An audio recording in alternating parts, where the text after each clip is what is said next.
Hello,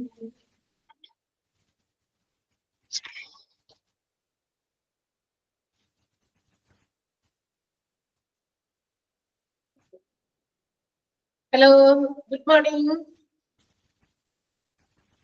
Good morning. Good morning, ma'am. Good morning, teacher. Good morning. Good morning. Good morning, ma'am. Good morning. Good morning.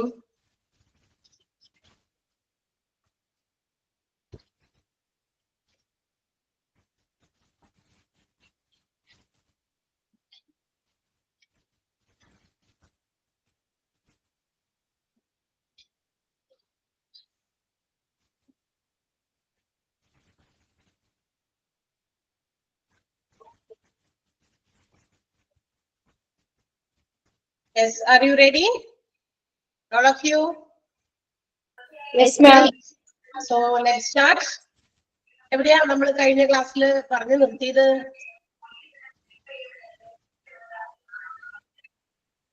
എന്തൊക്കെ പഠിച്ചു? ഓർക്കാനില്ല? എവിടെയാ നമ്മൾ പറഞ്ഞത്? കഴിഞ്ഞ ക്ലാസ്സിൽ എവിടെയാണ് we have stopped?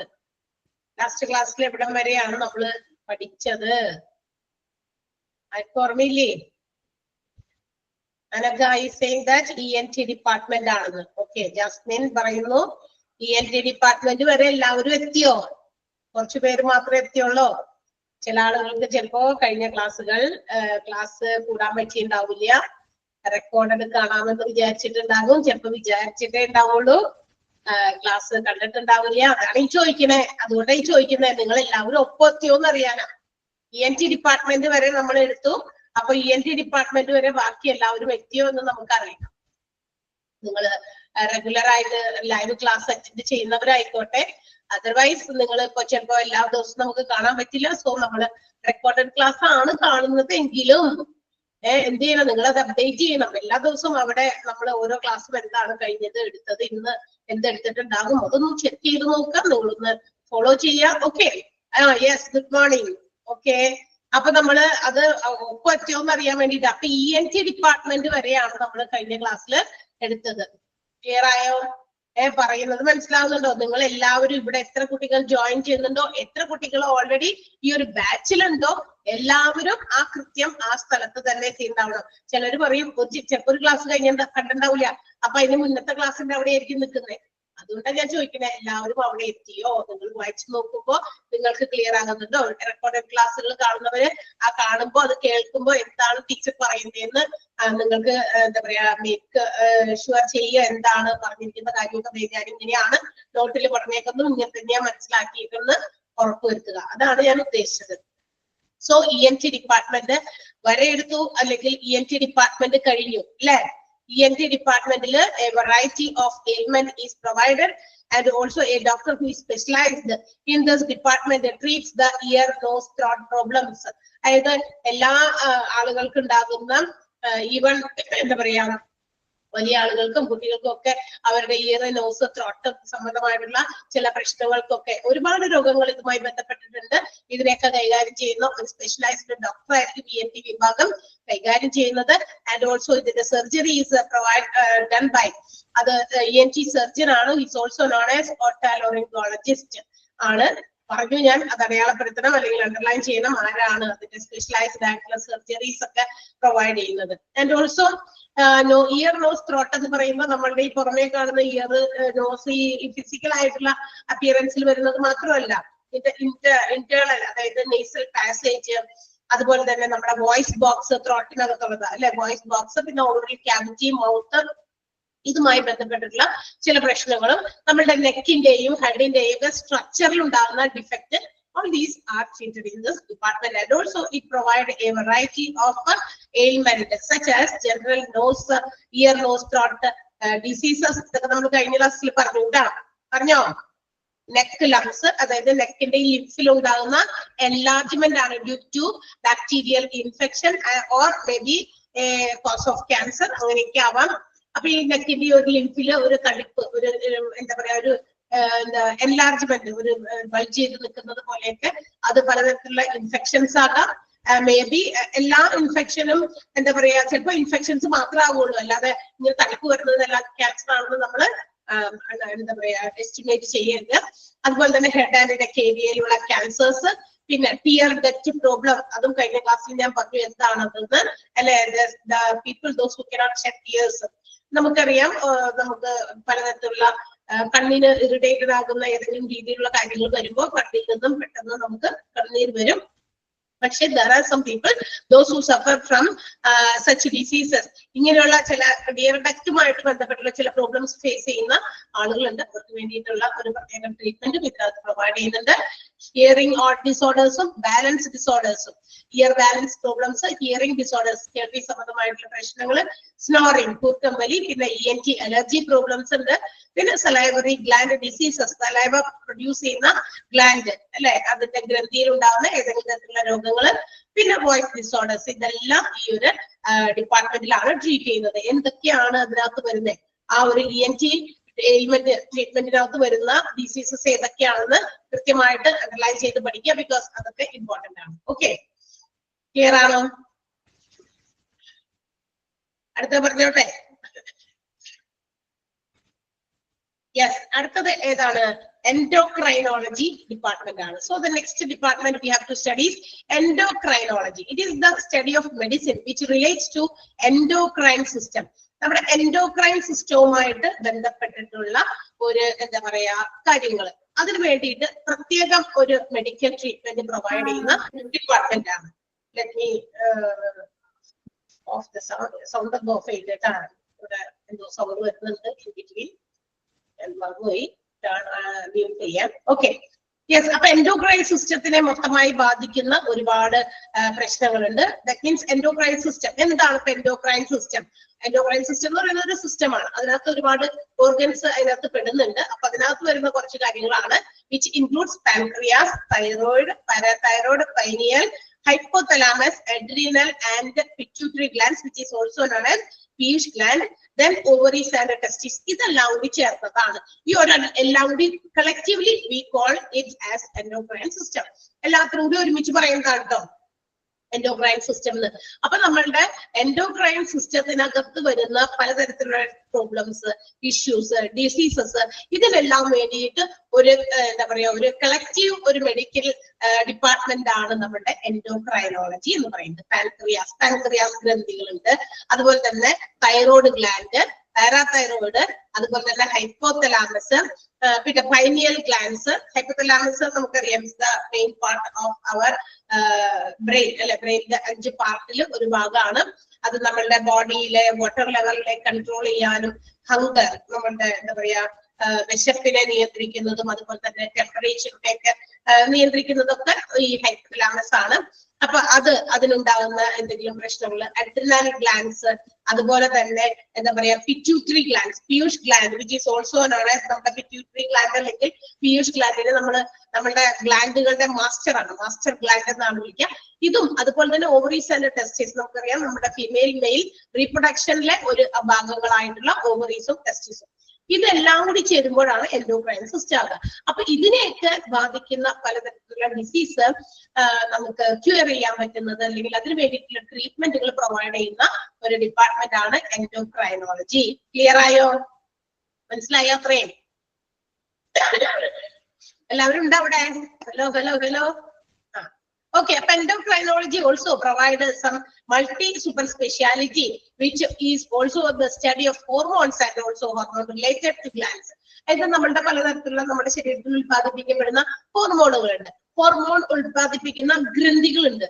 അപ്പൊ ഇതിനെ കുറിച്ചൊക്കെ പ്രത്യേക പഠനം നടത്തി ആണ് ഈ പറയുന്ന രോഗങ്ങളെയൊക്കെ കണ്ടുപിടിച്ച് ആ രോഗങ്ങൾക്ക് വേണ്ടിയിട്ടുള്ള എന്താ പറയാ ചികിത്സകളൊക്കെ കൊടുക്കുന്നത് ഈ ഡിപ്പാർട്ട്മെന്റിൽ. അപ്പൊ ഒരു സൂപ്പർ സ്പെഷ്യാലിറ്റി ആണ് ഇതിനകത്ത് പ്രൊവൈഡ് ചെയ്യുന്നത്. കാരണം ഹോർമോൺസിനെ കുറിച്ചൊക്കെ ഓടിച്ചെന്നങ്ങട് നമുക്ക് ഇന്ന ഹോർമോണാണ്, അതിന്റെ എന്തൊക്കെയാണ് അതിന്റെ പ്രശ്നങ്ങൾ, ആ ഹോർമോൺ ശരിയായ രീതിയിൽ പ്രൊഡ്യൂസ് ചെയ്യപ്പെടുന്നുണ്ടോ അല്ലെങ്കിൽ എക്സസ് ആയി പ്രൊഡ്യൂസ് ചെയ്യാണോ, ഓക്കെ, അപ്പൊ ഇതൊക്കെ മനസ്സിലാക്കണം. So they have to make a study about it. അതിനെ കുറിച്ച് പഠനങ്ങൾ നടത്തണം. അതുകൊണ്ടാണ് പറയുന്നത് മെഡിസിന് ഒരു മെഡിക്കൽ സ്റ്റഡിയാണ് ഈ ഒരു ഇതിനകത്ത് ഹോർമോൺസിനെ കുറിച്ചും അതുപോലെ തന്നെ ഹോർമോൺ റിലേറ്റഡ് ടു ഗ്ലാൻസിന്റെ അതായത് നമ്മുടെ ഹോർമോൺ പ്രൊഡ്യൂസ് ചെയ്യുന്ന ഗ്ലാൻസിനെ കുറിച്ചൊക്കെ പഠിച്ചിട്ടാണ് ഈ പറയുന്ന എൻഡോക്രൈനോളജിയിൽ അതിനുവേണ്ടിയുള്ള ട്രീറ്റ്മെന്റ് പ്രൊവൈഡ് ചെയ്യുന്നത്. ആൻഡ് ഓൾസോ ഇതിന്റെ മറ്റൊരു പ്രത്യേകത ഈ ഒരു department it works closely to ophthalmology, നമ്മുടെ കണ്ണിന്റെ സ്പെഷ്യലൈസ്ഡ് ആയിട്ടുള്ള ഡിപ്പാർട്ട്മെന്റ് ആയിട്ടുള്ള ഒഫ്താൽമോളജി, പിന്നെ റേഡിയേഷൻ ഓങ്കോളജി, പിന്നെ സർജറി ഒബ്സ്റ്റട്രിക്സ്, നമ്മുടെ ഒബ്സ്റ്റട്രിക്സ് ഒക്കെ നമുക്ക് പറയാനുണ്ട്. അപ്പൊ ഒബ്സ്റ്റട്രിക്സ് സംബന്ധമായിട്ടുള്ള ഇത് ആഫ്റ്റർ ചൈൽഡ് ബർത്ത് അമ്മയ്ക്കും കുട്ടിക്കൊക്കെ പലതരത്തിലുള്ള എന്താ പറയാ ചികിത്സകളൊക്കെ കൊടുക്കേണ്ടി വരും ചില സാഹചര്യങ്ങളിൽ. അപ്പൊ അങ്ങനത്തെ കാര്യങ്ങൾക്കൊക്കെ ആ ഒരു ഡിപ്പാർട്ട്മെന്റുകളുമായിട്ട് കുറച്ച് കണക്റ്റഡ് ആണ് നമ്മുടെ എൻഡോക്രൈനോളജി സിസ്റ്റം. കാരണം ഇവിടെയൊക്കെ എന്താ പറയാ ഗ്ലാൻഡുകളുണ്ട്. ഈ പറയുന്ന ഒഫ്താൽമോളജിയിൽ ഗ്രന്ഥികൾ, കണ്ണുനീരിനകത്ത് കണ്ണീര് ഉത്പാദിപ്പിക്കുന്ന ഗ്രന്ഥിയുണ്ട്. ഓക്കെ, അപ്പൊ ഗ്ലാൻഡുകളൊക്കെ എവിടെയൊക്കെ ഉണ്ടോ ആ ഗ്ലാൻഡുകളുടെയൊക്കെ പല രീതിയിലും എഫക്ട് ചെയ്യാവുന്ന ഡിസീസസ് അപ്പൊ ആ മേഖലകളിൽ നിന്ന് വെച്ചാൽ അത്തരം ഡിപ്പാർട്ട്മെന്റുകളിൽ നിന്നും ചിലപ്പോൾ ഈ പറയുന്ന എൻഡോക്രൈനോളജി സിസ്റ്റത്തിലേക്ക് അല്ലെങ്കിൽ ഡിപ്പാർട്ട്മെന്റിലേക്ക് നമ്മുടെ പേഷ്യൻസിനെ കണക്ട് ചെയ്യേണ്ടി വരും. അതുകൊണ്ടാണ് പറയുന്നത് എൻഡോക്രൈനോളജി ഇച്ചിരി കണക്റ്റഡ് ആണ് ഈ പറയുന്ന ഒഫ്താൽമോളജി. അതുപോലെ തന്നെ റേഡിയേഷൻ ഒക്കെ പ്രൊവൈഡ് ചെയ്യുമ്പോൾ നമുക്കറിയാം അതിൻ്റെതായ ഇത് ചെന്ന് നമ്മുടെ ഗ്ലാൻഡിലൊക്കെ എഫക്ട് ചെയ്യും. അപ്പൊ അതുമായിട്ട് ബന്ധപ്പെട്ടിട്ടുള്ള കാര്യങ്ങള് നമുക്കറിയാം. ഈ എന്താ പറയാ ക്യാൻസർ ഒക്കെ വരുമ്പോൾ റേഡിയേഷൻ ഒക്കെ പ്രൊവൈഡ് ചെയ്യും, അത് ഗ്ലാൻസിനെ എഫക്ട് ചെയ്യും. സോ അതുകൊണ്ടുണ്ടാകുന്ന ആഫ്റ്റർ ഇഫക്റ്റുകളൊക്കെ ചിലപ്പോൾ ട്രീറ്റ് ചെയ്യേണ്ടി വരും. അപ്പൊ അതൊക്കെ അതുകൊണ്ടാണ് ഈ പറയുന്ന ഡിപ്പാർട്ട്മെന്റുകളുമായിട്ട് നമ്മുടെ എൻഡോക്രൈനോളജി സിസ്റ്റം കണക്റ്റഡ് ആണെന്ന് പറയാൻ കാരണം. ക്ലിയർ ആയോ? മനസ്സിലായോ? ആൻഡ് ഓൾസോ മറ്റൊരു കാര്യം ഇതിനകത്ത് ഈ മറ്റ് എന്തൊക്കെയാ കാര്യങ്ങൾ നടക്കുന്നതെന്ന് വെച്ചിട്ടുണ്ടെങ്കിൽ ട്രാൻസ്പ്ലാന്റേഷൻ, ഗ്ലാൻഡുകളുടെ transplantation and also it provides a lot of other treatments. മറ്റ് തരത്തിലുള്ള പ്രശ്നങ്ങൾ ഫേസ് ചെയ്യുന്ന പേഷ്യൻസ് ഉണ്ടെങ്കിൽ അവർക്ക് ചില പ്രത്യേകം ട്രീറ്റ്മെന്റുകളും എൻഡോക്രൈനോളജി പ്രൊവൈഡ് ചെയ്യുന്നുണ്ട്. സച്ച് ആസ് ഏതൊക്കെയാണ് ഡയബറ്റിക്സ് അല്ലെ, ഷുഗർ ഒക്കെ വരുന്ന പേഷ്യൻസ്, ന്യൂട്രീഷൻ പ്രോബ്ലംസ് ഫേസ് ചെയ്യുന്നവർക്ക്, പിന്നെ osteoporosis that means calcium disorders കൊണ്ട് നമ്മുടെ അസ്ഥികൾക്ക് ഉണ്ടാകുന്ന ചില പ്രശ്നങ്ങൾ, കാൽഷ്യത്തിന്റെ അളവുകളിൽ എന്താ പറയാ കൂടുതലോ കുറവോ ഒക്കെ ഉണ്ടാകുമ്പോഴും പ്രശ്നങ്ങളാണ്. നമ്മുടെ ശരീരത്തില് എന്ത് ഇപ്പൊ vitamins, minerals, proteins whatever it may be, അതുപോലെ തന്നെ ഹോർമോൺസ്, ഇതൊക്കെ ആവശ്യത്തിന് അളവിലാണ് എല്ലാം വേണ്ടത്. മേ ബി ഇപ്പൊ നമുക്കറിയാം ഷുഗർ, അതുപോലെ തന്നെ എന്താണെങ്കിലും ഇതൊക്കെ നമുക്ക് ഒരു ആവറേജ് അതിനൊരു അത് എത്രത്തോളം വേണം അതിന്റെ ഒരു കണ്ടന്റ് ലെവൽ ഉണ്ട്. If it is more and also if it is too low, അത് കൂടിയാലും കുറഞ്ഞാലും പ്രശ്നം. നമ്മൾ പറയില്ലേ ഷുഗർ, എപ്പോഴാണ് ഷുഗർ പേഷ്യന്റ് എന്ന് പറയുന്നത്? നമ്മള് അമിതമായ ഷുഗർ കണ്ടന്റ് ബോഡിയിലുള്ളവരെ മാത്രമാണ് ഷുഗർ പേഷ്യന്റ് എന്ന് വിളിക്കാം? അല്ല, ഷുഗർ കുറവാണെങ്കിലും നമ്മൾ പറയും. പ്രഷർ അതുപോലെ തന്നെ കൂടുതലാണെങ്കിലും കുറവാണെങ്കിലും നമ്മൾ പറയും. അതുപോലെ തന്നെ തൈറോയിഡ് നോക്ക്, ആലോചിച്ച് നോക്ക്, തൈറോയിഡ് കൂടുതലാണെങ്കിലും കുറവാണെങ്കിലും ഞാൻ തൈറോയിഡ് പേഷ്യന്റ് ആണ്, തൈറോയിഡിന് ഗുളിക വയ്ക്കുന്നത്. ഓക്കെ, അങ്ങനെ പറയുമല്ലോ.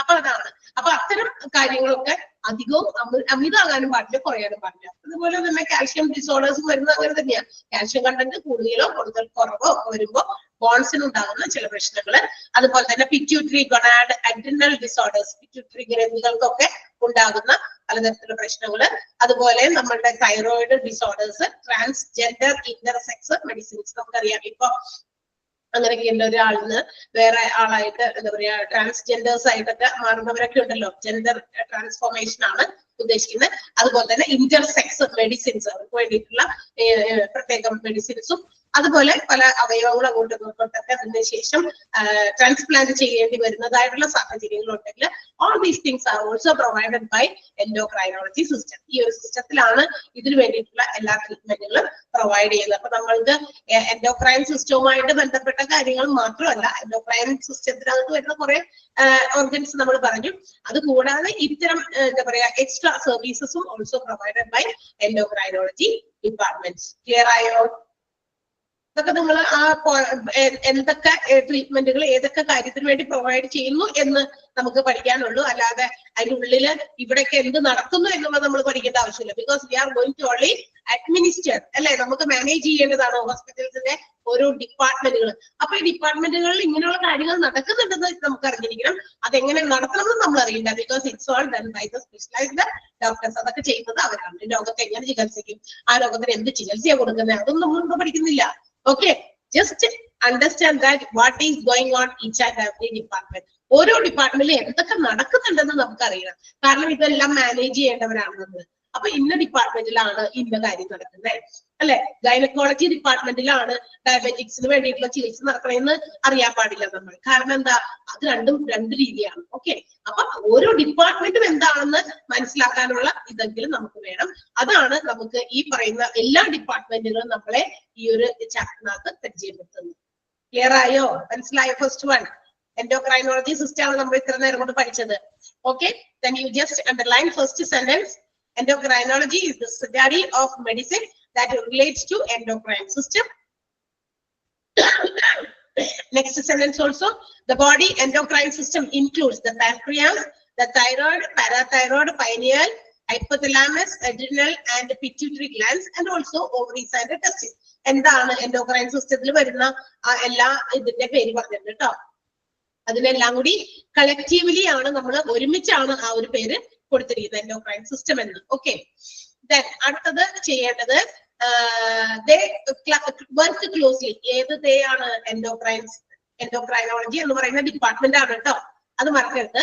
ദേ എന്നുള്ളടത്ത് endocrinology work closely with specialist in ophthalmology, radiation oncology, surgery, obstetrics, transplantation.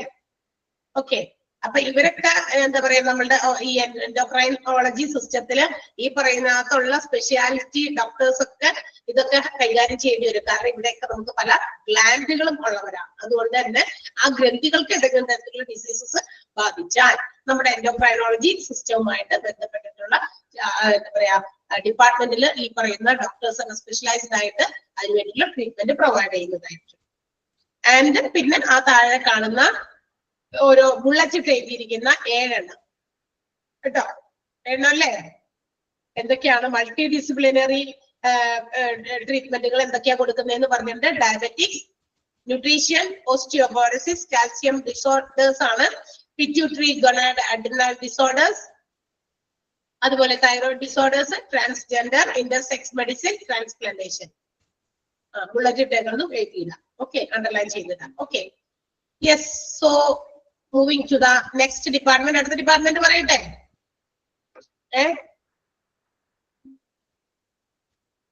Okay അല്ലേ എല്ലാവരും? സ്പീഡൊന്നും ഇല്ലല്ലോ? സ്പീഡ് ഉണ്ടെങ്കിൽ 3-4 പ്രാവശ്യമൊക്കെ പറയുന്നുണ്ട്. സെയിം തിങ് തന്നെ 2-3 പ്രാവശ്യമൊക്കെ ഞാൻ ആവർത്തിച്ച് പറയുന്നുണ്ട്. സ്പീഡ് എന്റെ കൂടപ്പിറപ്പാണ് തോന്നുന്നത്. അതിങ്ങനെ പറഞ്ഞു പോകുമ്പോ പെട്ടെന്ന് സ്പീഡായി പോകും. ഓർക്കും സ്പീഡ് ഇത്തിരി കുറയ്ക്കുന്നത്. അത് സംസാരം അങ്ങനെ ആയി പോയിട്ടാണ്, നമ്മള് സ്പീഡ് എടുക്കുന്നതല്ല, അത് അങ്ങനെ ആയി പോയിട്ടാണ്. ഓക്കെ, നെക്സ്റ്റ് ഡിപ്പാർട്ട്മെന്റ് ആണ് geriatrics. And if you cannot follow just inform me. മനസ്സിലാണെങ്കിൽ ഒന്ന് പറയണേ. ചുമ കുറഞ്ഞുകൊണ്ടിരിക്കുന്നു. ചുമ മാറാതെ നമ്മുടെ ക്ലാസ് ഒന്നും മുന്നോട്ട് പോയില്ല. ഓക്കെ, ആഴ്ചയിൽ 2 ക്ലാസ്സിലുണ്ട് നമ്മുടെ പോർഷൻസ്. നമ്മളുടെ വിതിൻ ടൈം നമുക്ക് തീർച്ച വേണം. സോ മാക്സിമം അങ്ങനെ അങ്ങോട്ട് പോട്ടെ, കുഴപ്പമില്ല. ഒരു ചുമ ഇടയ്ക്ക് ഈ നമ്മുടെ റെക്കോർഡഡ് ക്ലാസ്സിൽ ഇടയ്ക്ക് ഒരു ടീച്ചറിന്റെ ചുമ വരുന്നല്ലേ ഉള്ളൂ, സാരില്ല അല്ലെ? എന്നും പറഞ്ഞ് നമ്മൾ 1 മണിക്കൂർ ക്ലാസ് കട്ട് ചെയ്യാൻ പറ്റൂലല്ലോ, അങ്ങനെ വിട്ടുകൊടുക്കൂല. ശരി, ഓക്കെ. ജെറിയാട്രിക്സ് എന്ന് പറയുന്ന ഡിപ്പാർട്ട്മെന്റ് ആണ് അടുത്ത് നമുക്ക് പഠിക്കാനുള്ളത്. ആൻഡ് ആസ് വി നോ, നമുക്കറിയാം, നമ്മള് എന്താ പറയാ ഓരോ ടേബിളിൽ ഓരോരോ ഡിപ്പാർട്ട്മെന്റ് നമ്മൾ പരിചയപ്പെട്ടപ്പോ പറഞ്ഞിരുന്നു. ജെറിയാട്രിക്സ് ഡിപ്പാർട്ട്മെന്റ് എന്തിനു വേണ്ടിയിട്ടുള്ളതാ? എന്താണ് ഈ ഡിപ്പാർട്ട്മെന്റിന്റെ ഒരു പ്രത്യേകത? എന്താ? It is department which provides specialised treatment four old age people. Very good. അതെ, എൽഡർലി പീപ്പിളിന് അവര് ഫേസ് ചെയ്യുന്ന ഒരു വൈഡ് റേഞ്ച് ഓഫ് ഇഷ്യൂസ് ഉണ്ട് അല്ലെ, ഹെൽത്ത് ഇഷ്യൂസ്. ഒരു പ്രായമൊക്കെ ചെന്ന് കഴിയുമ്പോൾ മനുഷ്യന്മാർക്ക് ഓരോ തരത്തിലുള്ള രോഗങ്ങൾ വരും. അപ്പൊ നമ്മൾ വിചാരിക്കും രോഗം വന്നു കഴിഞ്ഞാൽ ആശുപത്രി ഉണ്ട്. ശരി, ഓക്കെ. പക്ഷെ ചില രോഗങ്ങൾ എന്ന് പറയുന്നത് എൽഡർലി പീപ്പിളിന് അത് ആ സമയം കൊണ്ടുവരുന്നതാണ്. ഒരു 10-75 വയസ്സൊക്കെ കഴിയുമ്പോൾ തുടങ്ങി ചില രോഗങ്ങൾ, അത് നമ്മളുടെ ഹ്യൂമൻ ബോഡി എന്ന് പറയുന്നത് ഇറ്റ്സ് ലൈക്ക് എ മെഷീനറി അല്ലെ, ഒരു മെഷീനറി പോലെയാണ്. ഒരു മെഷീനറി നമ്മൾ എന്തെങ്കിലും ഒരു മെഷീനറി വാങ്ങിച്ചു കഴിഞ്ഞാൽ നമ്മളെ എത്ര കാലം ജീവിച്ചിരിക്കുന്നോ, മനുഷ്യന്റെ ആയുസ് ഇപ്പൊ കുറഞ്ഞുകൊണ്ടിരിക്കുകയാണ്. അതല്ലാതെ വെച്ച് നോക്കുകയാണെങ്കിൽ നമ്മളെപ്പോ വാങ്ങിച്ചോ ഇത് നമ്മളുടെ ജീവിതകാലം മുഴുവൻ അല്ലെങ്കിൽ നമ്മുടെ നെക്സ്റ്റ് ജനറേഷനും കൂടി അത് യൂസ് ചെയ്യണം എന്നുള്ള ഉദ്ദേശത്തിലല്ലല്ലോ വാങ്ങിക്കാം. It also have its on estimated life. ഒരു മെഷീനറിക്ക് അതിൻ്റെതായ ആയുസ് ഉണ്ട്, അതിൻ്റെതായ കാലാവധി ഉണ്ട്. അത് കഴിഞ്ഞ് കഴിയുമ്പോൾ അതെന്ത് ചെയ്യും? ആ കാലാവധി കഴിഞ്ഞ് കഴിയുമ്പോൾ എന്ത് ചെയ്യും? അത് അതിൻ്റെതായ ചില എന്താ പറയാ എന്റെ സമയമൊക്കെ കഴിഞ്ഞു, അതുകൊണ്ട് അത് അതിൻ്റെതായ റിയാക്ഷൻസ് പ്രകടമാക്കും. അല്ലെ? നമ്മുടെ വീട്ടിൽ എന്തൊക്കെയോ മെഷീൻസ് നമ്മൾ ഉപയോഗിക്കുന്നു. ഫോർ എക്സാമ്പിൾ, നമ്മുടെ വീട്ടില് മിക്സി ഉപയോഗിക്കുന്നു, വാഷിംഗ് മെഷീൻ ഉപയോഗിക്കുന്നു, റെഫ്രിജറേറ്റർ ഉപയോഗിക്കുന്നു. ഇത് നമ്മൾ ഏതൊക്കെ കാലഘട്ടത്തിൽ വാങ്ങിച്ചത് ഇപ്പോഴും അത് തന്നെയാണോ യൂസ് ചെയ്യുന്നത്? നമ്മളുടെ എന്താ പറയാ ഏതെങ്കിലും ഒരു 10-20 വർഷം മുമ്പ് വാങ്ങിച്ച എന്തെങ്കിലും മെഷീനറീസ് നമ്മുടെ വീടുകളിൽ ഉണ്ടോ എന്ന് നമ്മൾ ചോദിച്ചു കഴിഞ്ഞാൽ, മെഷീനറിയെ ഓക്കെ അപ്പൊ അങ്ങനെ എന്തെങ്കിലും ഉണ്ടോ എന്ന് ചോദിച്ചു കഴിഞ്ഞാൽ ചിലപ്പോൾ ഉണ്ടാവില്ല. അതിനൊക്കെ പകരം നമ്മൾ എന്ത് ചെയ്തിട്ടുണ്ടാവും? മാറ്റി റിപ്ലേസ് ചെയ്ത് പുതിയത് വാങ്ങിച്ചിട്ടുണ്ടാവും. Because after its life time, ആ വസ്തുവിന്റെ ലൈഫ് ടൈം കഴിഞ്ഞ് കഴിയുമ്പോൾ അത് എന്താ പറയാ ചില ഡിസീസസ് ഇങ്ങനെ പ്രകടമാക്കും. എന്താ പറയാ ചിലപ്പോ മിക്സി ഓൺ ചെയ്യുമ്പോൾ കറങ്ങുന്നില്ല, ചിലപ്പോ അതിന്റെ എന്തെങ്കിലും സാധനം പെട്ടെന്ന് ഇതായി പോകുന്നു, സ്റ്റക്ക് ആയി പോകുന്നു, ഭയങ്കര സൗണ്ട് കേൾക്കുന്നു, അല്ലെ? എങ്ങനെയൊക്കെ അത് പ്രതികരിക്കാൻ തുടങ്ങും. അതുപോലെ തന്നെയാണ് മനുഷ്യ ശരീരം ഒരു മെഷീനറി തന്നെയാണ്. ഒരുപാട് ഇന്റേണൽ ഓർഗൻസ് ഇങ്ങനെ ഫങ്ഷൻ ചെയ്യുന്നത് കൊണ്ടാണ് നമ്മൾ ഇങ്ങനെ എനർജി ആയിട്ടൊക്കെ ഓടിച്ചാടിയൊക്കെ നടന്ന് പല കാര്യങ്ങളൊക്കെ വായിൽ കൂടി സംസാരിക്കുകയും ആക്ഷൻസിലൂടെ കാണിക്കുകയോ അല്ലെ പ്രവർത്തിക്കുകയൊക്കെ ചെയ്യുന്നേ, അല്ലെ? ഈ പറയുന്ന ഈ ഓർഗൻസ് ഒക്കെ ഇന്റേണൽ ഇത്രയും വർഷങ്ങളായിട്ട് ഇങ്ങനെ ഓടി ഒരു 10-75 വയസ്സാകുമ്പോഴേക്കും, അപ്പൊ ജീവിച്ചിരിപ്പുണ്ടെങ്കിൽ കേട്ടോ, 75 വയസ്സൊക്കെ ആകുമ്പോഴേക്കും എന്ത് ചെയ്യും? ഈ ഓർഗൻസ് ഇങ്ങനെ പ്രവർത്തിക്കാൻ തുടങ്ങി ഇത്ര വർഷങ്ങളായില്ലേ, അത് പലതരത്തിലുള്ള റിയാക്ഷൻസ് ഇങ്ങനെ കാണിക്കാൻ തുടങ്ങും, പല രോഗങ്ങളായിട്ട്. അപ്പൊ അവര് എന്താ പറയാ അത്തരം ആ ഒരു വിഭാഗം അല്ലെങ്കിൽ ആ ഒരു ഏജ് ആകുമ്പോൾ നമ്മൾ അനുഭവിക്കുന്ന പലതരത്തിലുള്ള ഇഷ്യൂസ് ഉണ്ട്. അതൊക്കെ മാറ്റാൻ പറ്റുമോ എന്ന് ചോദിച്ചു കഴിഞ്ഞാൽ നമുക്ക് പൂർണ്ണമായിട്ട് മാറ്റാൻ പറ്റുന്നതല്ല. പക്ഷെ they can be given some relief. പക്ഷെ അവരുടെ ആരോഗ്യസ്ഥിതിക്ക് എന്തെങ്കിലും തരത്തിലുള്ള ആശ്വാസം കൊടുക്കാനേ പറ്റുള്ളൂ. 15 വയസ്സിലും 18 വയസ്സിലൊക്കെ ഓടിച്ചാടി മരത്തിൽ കയറിയിരുന്നു, അല്ലെ? എത്ര ഹൈറ്റ് ആണെങ്കിലും ഞാൻ അതിൽ കൂടിയൊക്കെ പിടച്ചു കയറിയിരുന്നു, അല്ലെ? വണ്ടർലയിൽ പോയിട്ട് ഒരുപാട് റൈഡ്സിൽ കയറിയിരുന്നു. അതും വെച്ചുകൊണ്ട് മക്കളൊക്കെ ആയി പെൺകുട്ടികളായി അവരുടെ ഒപ്പം ഒരു വണ്ടർലയിൽ പോയി വീണ്ടും ഒരു ചാൻസ് കിട്ടിയപ്പോ അന്ന് ഞാൻ വന്നപ്പോ കയറിയിട്ടുണ്ട്. ഇപ്പൊ എനിക്ക് അന്നത്തെ പോലെ അയ്യോ കയറാൻ പറ്റില്ല. തീർച്ചയായിട്ടും കയറാൻ പറ്റില്ല. ബിക്കോസ് അതിനനുസരിച്ച് നമ്മളുടെ ഓർഗൻസിൽ മാറ്റങ്ങൾ വന്നിരുന്നു. അന്നത്തെ ഏജില് നമ്മൾ വളരെ എനർജറ്റിക് ആയിരുന്നു, സ്മാർട്ടായിരുന്നു, ഓടിച്ചാടി ഏത് പൊക്കത്തിലും ചാടി കയറുമായിരുന്നു. 70-ാം വയസ്സിലോ 65-ാം വയസ്സിലോ നമുക്ക് അത് കയറാൻ ചിലപ്പോ അതുപോലെ പറ്റിയിരുന്നില്ല. ഇത്രയൊന്നും പറ്റില്ല. ഓക്കെ, അതാണ് കാരണം. അന്നേരം നമ്മൾ ഒരുപാട് എന്താ പറയാ ഹെൽത്ത് ഇഷ്യൂസ്, കൈയും കാലും ഒക്കെ പണ്ടത്തതുപോലെ പൊങ്ങുന്നില്ല, അത്രയും ഫ്ലെക്സിബിൾ അല്ല, അല്ലെ? ഒരു എക്സസൈസ് ചെയ്യാൻ നോക്കുമ്പോ കയ്യോ പുറോ വേദന എടുക്കുന്നു, ഇരിക്കുമ്പോ ഒരു പിടിച്ച് എവിടെയെങ്കിലും ഒന്ന് താങ്ങാതെ നമുക്കൊന്ന് എഴുന്നേക്കാൻ പറ്റുന്നില്ല, അല്ലെ? ഒത്തിരി ഇഷ്യൂസ് ഉണ്ട്. അപ്പൊ ഇങ്ങനെയുള്ള wide range of illness is treated under geriatrics department four elderly people. അപ്പൊ അവർക്ക് വേണ്ടിയിട്ട് സ്പെഷ്യലൈസ്ഡ് ആയിട്ട് അവരുടെ പ്രശ്നങ്ങൾ എന്താണെന്നൊക്കെ കണ്ടെത്തി അതിന് വേണ്ടിയിട്ടൊക്കെ പഠിച്ച് അവർക്ക് വേണ്ടി മാത്രം ട്രീറ്റ്മെന്റ് പ്രൊവൈഡ് ചെയ്യാനുള്ള സ്പെഷ്യലൈസ്ഡ് ഡോക്ടേഴ്സ് ആയിരിക്കും ഈ ഒരു ഡിപ്പാർട്ട്മെന്റ് ഹാൻഡിൽ ചെയ്യുന്നത്. Okay, let's see what are the different range of illness for this elderly people. ഇങ്ങനെയുള്ള ഈ എൽഡർലി പീപ്പിൾ ഫേസ് ചെയ്യുന്ന പലതരത്തിലുള്ള ഇൽനസ്സുകൾ എന്തൊക്കെയാണെന്ന് നമുക്ക് നോക്കിയാലോ? ഏതൊക്കെയാണെന്ന് നോക്കിയാൽ സ്ട്രോക്ക് എന്ന് കേട്ടിട്ടുണ്ടല്ലോ, അല്ലെ? Stroke കേട്ടതില്ലേ?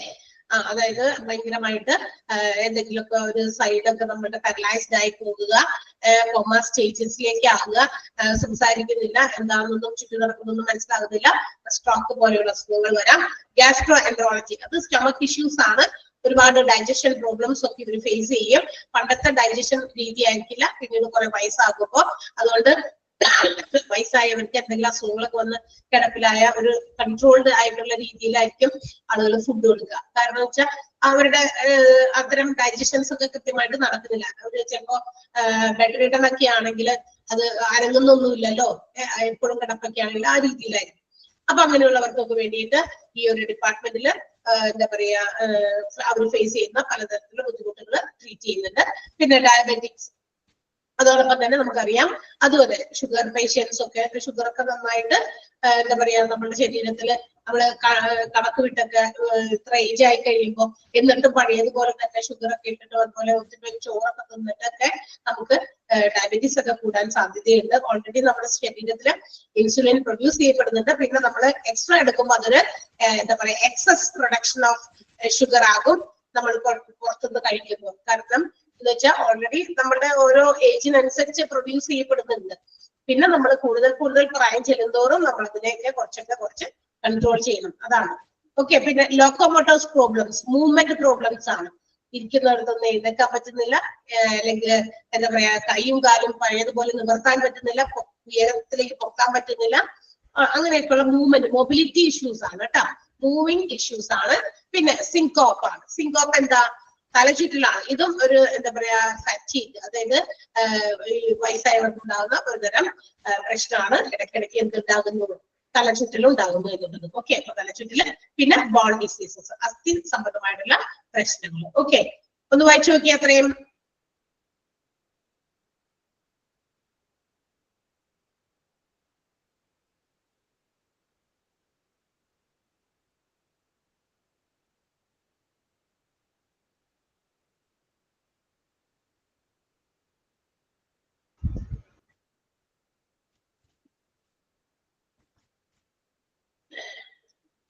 Okay, so these are the important issues faced by elderly people. അപ്പൊ പ്രായം ചെന്നവർ അനുഭവിക്കുന്ന പ്രധാനപ്പെട്ട ഇഷ്യൂസ് ഇതൊക്കെ തന്നെയാണ് കേട്ടോ. സിങ്കോപ്പ് തലചുറ്റില്ല, അതായത് നമ്മളുടെ ബ്രെയിനിലേക്ക് ആവശ്യത്തിന് എന്താ പറയാ ഓക്സിജൻ ഇല്ലാത്തത് കൊണ്ടേ ഉണ്ടാകുന്ന ഒരുതരം ഫെയിലിംഗ് ആണ്, ഒരു തലചുറ്റലാണ് കേട്ടോ. തലചുറ്റൽ അറിയാൻ പാടാത്തവർ വേണമെങ്കിൽ ഒന്ന് മലയാളത്തിൽ എഴുതി വെച്ചോ, failing. Okay, bone diseases. Okay, and also this department provides some range of community services. ഇവര് ചില സാമൂഹ്യപരമായിട്ടുള്ള ചില എന്താ പറയാ എക്സ്ട്രാ സേവനങ്ങളും ഈ ഒരു ഡിപ്പാർട്ട്മെന്റ് പ്രൊവൈഡ് ചെയ്യുന്നുണ്ട്. Such as mobile therapy units എന്ന് വെച്ചാൽ ചെന്നിട്ട് ഇപ്പൊ ചിലപ്പോൾ ബെഡ് റിഡൻ ആയിട്ടുള്ള ആൾക്കാരൊക്കെ ആണെങ്കിൽ എല്ലാ ദിവസവും ഒന്നും നമുക്ക് ഹോസ്പിറ്റലിൽ കൊണ്ടുപോയിട്ട് അവർക്ക് തെറാപ്പി ട്രീറ്റ്മെന്റ് ഒന്നും കൊടുക്കാൻ പറ്റില്ല. അതിന് വേണ്ടിയിട്ട് മൊബൈൽ തെറാപ്പി യൂണിറ്റുകളും ചില ഹോസ്പിറ്റൽസ് ഇതിന് വേണ്ടിയിട്ട് പ്രൊവൈഡ് ചെയ്യുന്നുണ്ട്. അവർക്ക് അവിടെ ചെന്നിട്ട് തെറാപ്പീസ് കൊടുക്കണമെങ്കിൽ അത്. പിന്നെ പാലിയേറ്റീവ് കെയർ, ഇതുപോലുള്ള ബെഡ് റിഡൻ ആയിട്ടുള്ള ആളുകളെ വീട്ടിൽ നമുക്ക് ശരിയായ രീതിയിൽ മെഡിക്കൽ അറ്റൻഷൻ പ്രൊവൈഡ് ചെയ്യാൻ പറ്റാത്ത കണ്ടീഷനിലുണ്ടല്ല. മീൻസ് നമുക്കറിയാം ബെഡ് റിഡൻ ആയിട്ടുള്ള രോഗികളൊക്കെ ഉണ്ടെങ്കിൽ അവരെ വെറുതെ ഇങ്ങനെ നമ്മുടെ സാധാ ബെഡിലൊക്കെ കിടത്തി കഴിഞ്ഞാൽ അവരുടെ പുറത്തൊക്കെ ഇങ്ങനെ റാഷസ് ഒക്കെ വരും അല്ലെ, സ്കിന്നൊക്കെ പൊട്ടാൻ സാധ്യതയുണ്ട്. സ്കിന്നൊക്കെ പൊട്ടിക്കഴിഞ്ഞാൽ ഭയങ്കര ഡേഞ്ചറസ് സിറ്റുവേഷൻ ആണ്. നമ്മൾ ചിലപ്പോ നമ്മുടെ വീടുകളിലോ നമ്മുടെ റിലേറ്റീവ്സിന്റെ വീടുകളിലൊക്കെ ഇതുപോലെയുള്ള വയസ്സായവരുടെ കിടപ്പിലായി പോയിട്ട് അങ്ങനത്തെ ഇഷ്യൂസ് ഒക്കെ വന്നു കഴിഞ്ഞാൽ ഭയങ്കര പ്രശ്നമാണ് അല്ലെ. അപ്പൊ അതൊക്കെ നമുക്ക് ചിലപ്പോൾ എക്സ്പീരിയൻസ് ഉണ്ടായിരിക്കും, അങ്ങനെ കേട്ടും കണ്ടൊക്കെ അറിയാമായിരിക്കും. അപ്പൊ അതൊക്കെ ഭയങ്കര പ്രശ്നം തന്നെയാണ്. അപ്പൊ അങ്ങനെയുള്ളവർക്ക് കൂടുതൽ കെയർ കൊടുക്കാൻ ഇങ്ങനെയുള്ള palliative care units, that means water bed ഒക്കെ പ്രൊവൈഡ് ചെയ്തിട്ടേ അവർക്ക് അവരെ ശുശ്രൂഷിക്കാൻ. വാട്ടർ ബെഡ് ആകുമ്പോൾ അത്രയും വലിയ ഇഷ്യൂസ് ഉണ്ടാകുന്നില്ല, സ്കിന്നിലൊക്കെ പൊട്ടലുകളോ റാഷസ് ഒന്നും ഉണ്ടാകാൻ സാധ്യതകളില്ല. അപ്പൊ ഒരു പരിധി വരെ ഇതിനൊക്കെ റിലീഫ് കൊടുക്കുക. നമുക്കറിയാം ഏജ് കൂടുന്തോറും we are nearest to death അല്ലെ, മരണത്തിനോട് അടുത്തുകൊണ്ടിരിക്കുകയാണ്. അത് പണ്ടത്തെ ഒരു കോൺസെപ്റ്റ് ആണ്. പക്ഷെ ഇപ്പൊ അങ്ങനെയൊന്നുമില്ല, നമ്മള് അൺപ്രഡിക്റ്റബിൾ ആണ്. നമുക്ക് വയസ്സായാലേ മരിക്കൂ എന്നുള്ള വിചാരത്തിൽ നമുക്ക് ഇരിക്കാൻ പറ്റില്ല അല്ലെ. ഇപ്പൊ വേണമെങ്കിലും സംഭവിക്കാം, നെക്സ്റ്റ് മൊമെന്റിൽ എന്ത് സംഭവിക്കും എന്നും നമുക്ക് പറയാൻ പറ്റില്ല. സോ അപ്പൊ നമ്മൾ ഇന്ന് എന്താ പറയാ വയസ്സായതിനേക്കാൾ കൂടുതൽ നമ്മൾ പേപ്പറുകളും ന്യൂസും ഒക്കെ കാണുന്നത് ഒത്തിരി ഈ യങ്സ്റ്റേഴ്സ്, കൊച്ചുകുട്ടികള് അല്ലെ ഒക്കെയാണ് നമ്മളിൽ നിന്നും നമുക്ക് നഷ്ടമാകുന്നത് എന്ന് നമുക്ക് കാണാൻ സാധിക്കും. അപ്പോ ആ ഒരു അവസ്ഥയിൽ ഇവർക്കുണ്ടാകുന്ന ഇത്തരം ഇഷ്യൂസിനൊക്കെ പലതരത്തിലുള്ള ട്രീറ്റ്മെന്റ് നമ്മുടെ ഓൾഡ് ഏജ് പീപ്പിളിന് കൊടുക്കുന്ന കാര്യങ്ങളാണ്. ഇതിൽ എക്സ്ട്രാ കൊടുക്കുന്ന സേവനമാണ് mobile therapy unit and also palliative care unit and also ഇത് പല എന്താ പറയാ സെന്റേഴ്സുമായിട്ട് ഈ ഡിപ്പാർട്ട്മെന്റ്, അതുകൊണ്ട് ഈ ഒരു ഡിപ്പാർട്ട്മെന്റ് ഈ കാര്യങ്ങളുമായിട്ട് കണക്റ്റഡ് ആയിരിക്കും. പാലിയേറ്റീവ് ട്രീറ്റ്മെന്റ് കൊടുക്കാനും മൊബൈൽ തെറാപ്പി കൊടുക്കാനും ഒക്കെ ആയിട്ട് നമ്മുടെ ജെറിയാട്രിക്സ് ഡിപ്പാർട്ട്മെന്റ് ആ ഡിപ്പാർട്ട്മെന്റുകളുമായിട്ട് കണക്റ്റഡ് ആയിരിക്കും എന്നാണ് പറയാ. ക്ലിയർ ആയോ? ഫസ്റ്റ് സെന്റൻസ് അണ്ടർലൈൻ ചെയ്യുക. Geriatrics department is usually equipped with doctors usually specialized in geriatric medicine, since the elderly people suffer from a wide range of illness. ആ സെന്റൻസ് അണ്ടർലൈൻ ചെയ്യാട്ടാ. അവിടെ വരെ മതി, ഇൽനെസ് വരെ. അത് കഴിഞ്ഞിട്ട് പിന്നെ കുത്തിട്ടേക്കണ 6 ആ ബുള്ളറ്റ് ഇട്ടിരിക്കുന്നത് നോക്കാം. അത് അണ്ടർലൈൻ ചെയ്യാം. എന്തൊക്കെ കാര്യങ്ങൾക്കാണ് ട്രീറ്റ്മെന്റ് ജെറിയാട്രിക്സിൽ പ്രധാനമായിട്ടും കൊടുക്കുന്നതെന്നാണ് പറഞ്ഞേക്കുന്നത്. Stroke, gastroenterology, diabetics, locomotor problem, syncope and bone disease. പിന്നെ അത് കഴിഞ്ഞപ്പോ ഈ ദിസിന്റെ സ്ഥാനത്ത് അങ്ങനെ വായിക്കരുത്, ജെറിയാട്രിക്സ് ഡിപ്പാർട്ട്മെന്റ് എന്ന് ചേർത്ത് വായിക്കണം കേട്ടോ. ദിസ് ഡിപ്പാർട്ട്മെന്റ് എന്ന് പറഞ്ഞ് പഠിക്കരുത്, മനസ്സിലായോ?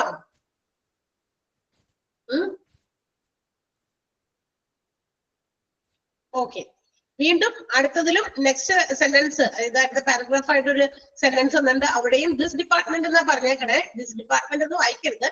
Geriatrics department also provides a wide range of community services such as home mobile therapy units, palliative care. അതുകൂടി അണ്ടർലൈൻ ചെയ്യാം. പാലിയേറ്റീവ് കെയർ വരെ മതി. അതും പ്രൊവൈഡ് ചെയ്യുന്നത് ഈ യൂണിറ്റിലാണെങ്കിൽ ഈ ഡിപ്പാർട്ട്മെന്റിലാണെന്നോ ഒന്ന് അറിയണം.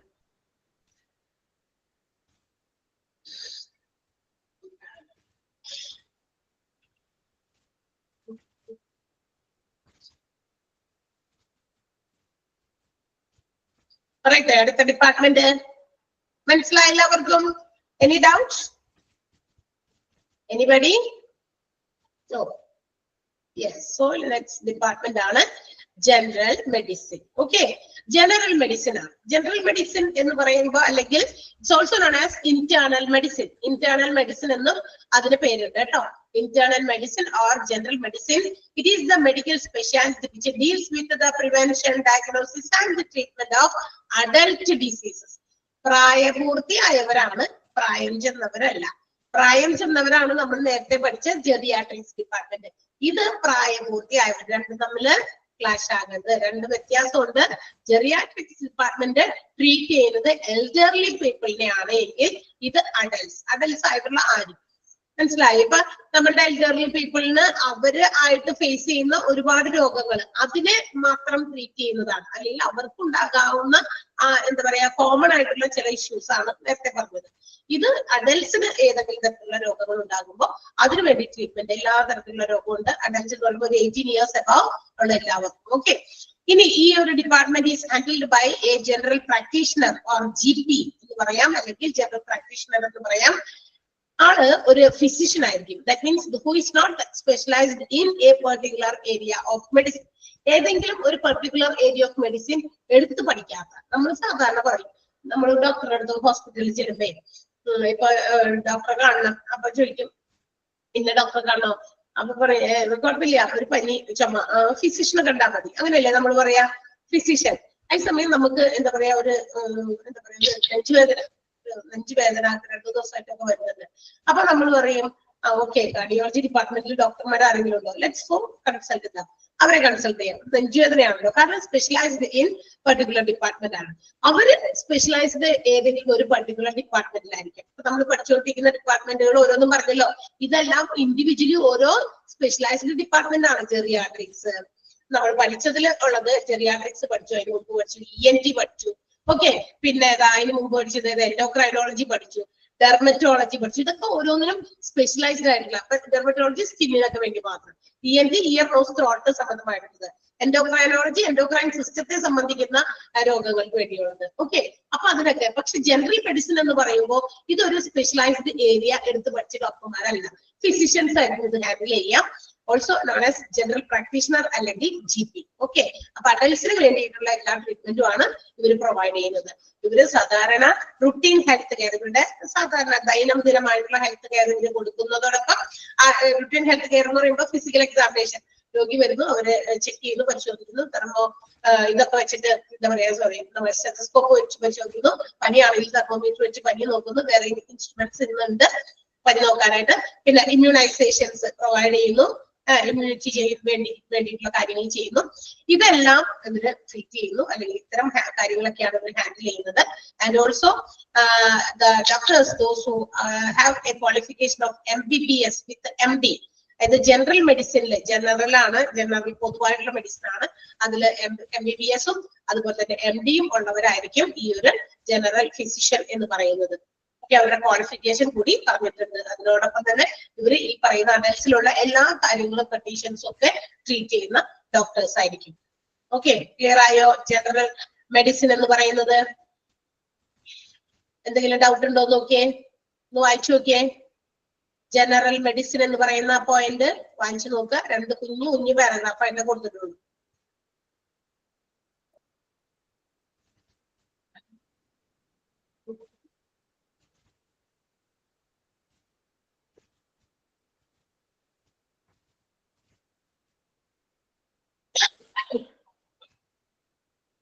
ഓക്കെ, നല്ല മിടുക്കന്മാരും മിടുക്കികളാണല്ലോ, ആർക്കും സംശയമൊന്നുമില്ലല്ലോ.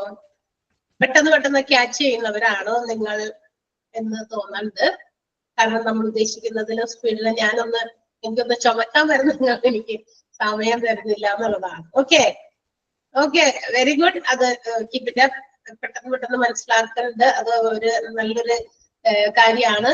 കാരണം നമ്മൾ ഉദ്ദേശിക്കുന്നതിനേക്കാൾ അപ്പോ ഇച്ചിരി സ്പീഡിൽ നമുക്ക് പറയാൻ പറ്റുന്നുണ്ട്. അതാണ് ഞാൻ ഉദ്ദേശിച്ചേട്ടാ.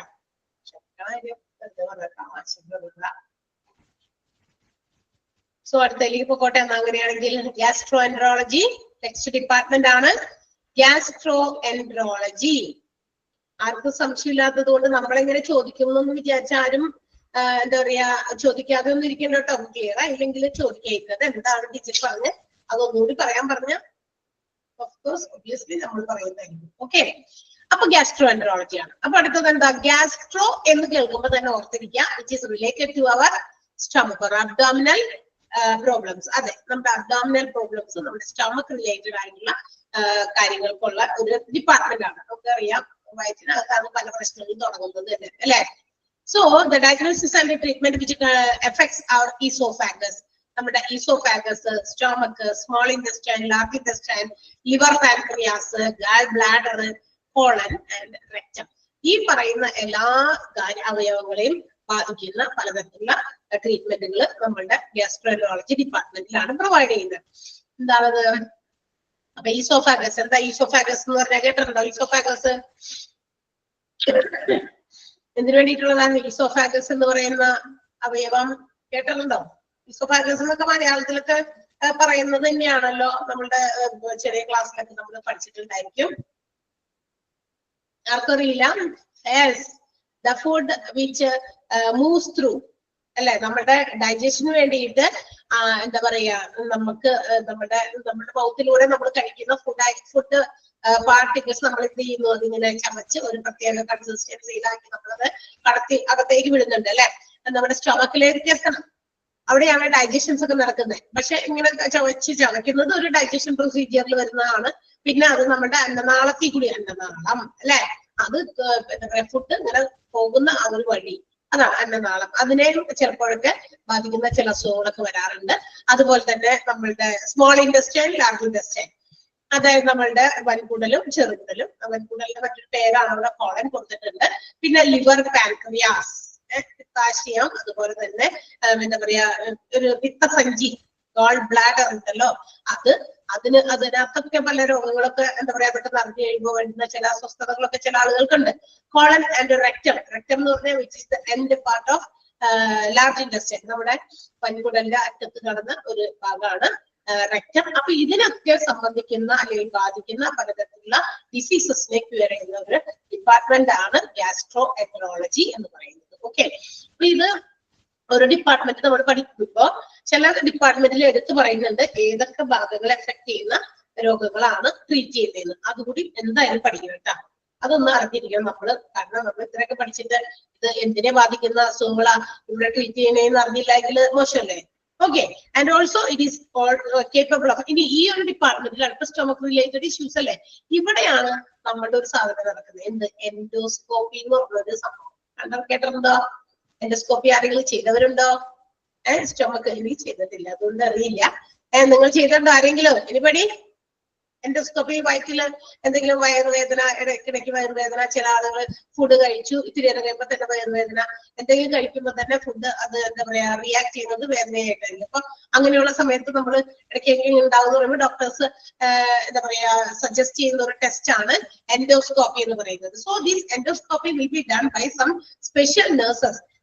അതെ, അപ്പൊ നമ്മളുടെ ഈ പറയുന്ന ഡിപ്പാർട്ട്മെന്റിലെ മറ്റൊരു പ്രത്യേകത എന്ന് പറഞ്ഞാൽ ഈ എൻഡോസ്കോപ്പി ഒക്കെ പെർഫോം ചെയ്യാനുള്ളത് കൊണ്ട് തന്നെ ഈ ഡിപ്പാർട്ട്മെന്റിൽ എന്താ പറയാ ഈ നമ്മുടെ ബോവൽ ഇൻവെസ്റ്റിഗേഷൻസ് ഒക്കെ നടത്താൻ പറ്റുന്ന സ്റ്റൊമക് ഇൻവെസ്റ്റിഗേഷൻസ് ഒക്കെ നടത്താൻ പറ്റുന്ന അതിന് കേപ്പബിൾ ആയിട്ടുള്ള സ്പെഷ്യൽ നഴ്സസിനെ ആയിരിക്കും അപ്പോയിന്റ് ചെയ്തിരിക്കുക. സാധാരണ നഴ്സസ് അല്ല. ഈ ബോവൽ ഇൻവെസ്റ്റിഗേഷൻ എന്ന് പറഞ്ഞാൽ നമ്മുടെ വയറിനകത്തുള്ള കാര്യങ്ങളൊക്കെ കണ്ടുപിടിക്കാൻ പറ്റുന്നവര്, എൻഡോസ്കോപ്പി ഒക്കെ ചെയ്ത് ഇതൊക്കെ ഇതിന്റെ റീസൺ എന്താണ് എന്നൊക്കെ മനസ്സിലാക്കാൻ പറ്റുന്ന ചില സ്പെഷ്യലൈസ്ഡ് ആയിട്ടുള്ള, അതിൽ മാത്രം സ്പെഷ്യലൈസ് ചെയ്ത ചില നഴ്സസ് ഉണ്ടായിരിക്കും. അങ്ങനെയുള്ള നഴ്സസിനെ ആയിരിക്കും ഈ ഒരു ഡിപ്പാർട്ട്മെന്റിൽ ഓഫൺ പോസ്റ്റ് ചെയ്യുന്നത്. ക്ലിയർ ആയോ? Special nurses are often posted in this department as they are capable of performing a wide range of bowel investigations. ഇവിടെ വയറ് സംബന്ധമായിട്ടുള്ള പല കാര്യങ്ങളും കണ്ടെത്തുന്നതിന് കഴിവുള്ള സ്പെഷ്യൽ നഴ്സസിനെയാണ് ഈ ഒരു ഡിപ്പാർട്ട്മെന്റിൽ, ഏത് ഡിപ്പാർട്ട്മെന്റിൽ, ഗ്യാസ്ട്രോഎൻട്രോളജി ഡിപ്പാർട്ട്മെന്റിൽ എന്ത് ചെയ്യുന്നത്, അപ്പോയിന്റ് ചെയ്യുന്നത്. ക്ലിയർ ആയോ? എന്തെങ്കിലും സംശയം ഉണ്ടോ നോക്ക്, വായിച്ചു നോക്കുക.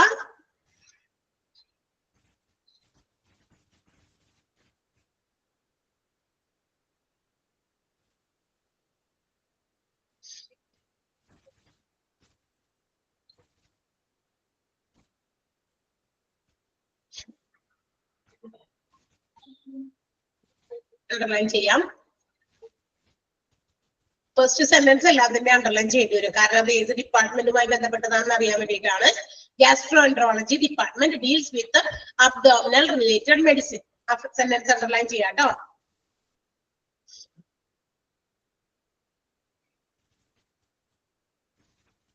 നെക്സ്റ്റ് വൺ, ഏതൊക്കെ ഭാഗങ്ങളെയാണ് അത് ഇത്തരം രോഗങ്ങൾ ബാധിക്കുക എന്നുള്ളത് പറഞ്ഞിട്ടുണ്ട്. Diagnosis and treatment of conditions that affect oesophagus, stomach, small intestine, large intestine, colon, liver, pancreas, gall bladder and rectum. ആ സെന്റൻസും അണ്ടർലൈൻ ചെയ്യാം.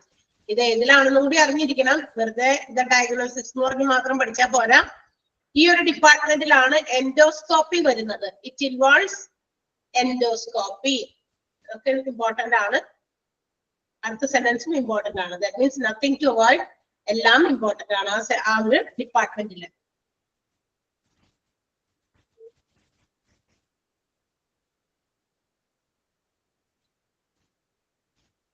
റിലൈൻ ചെയ്തോ?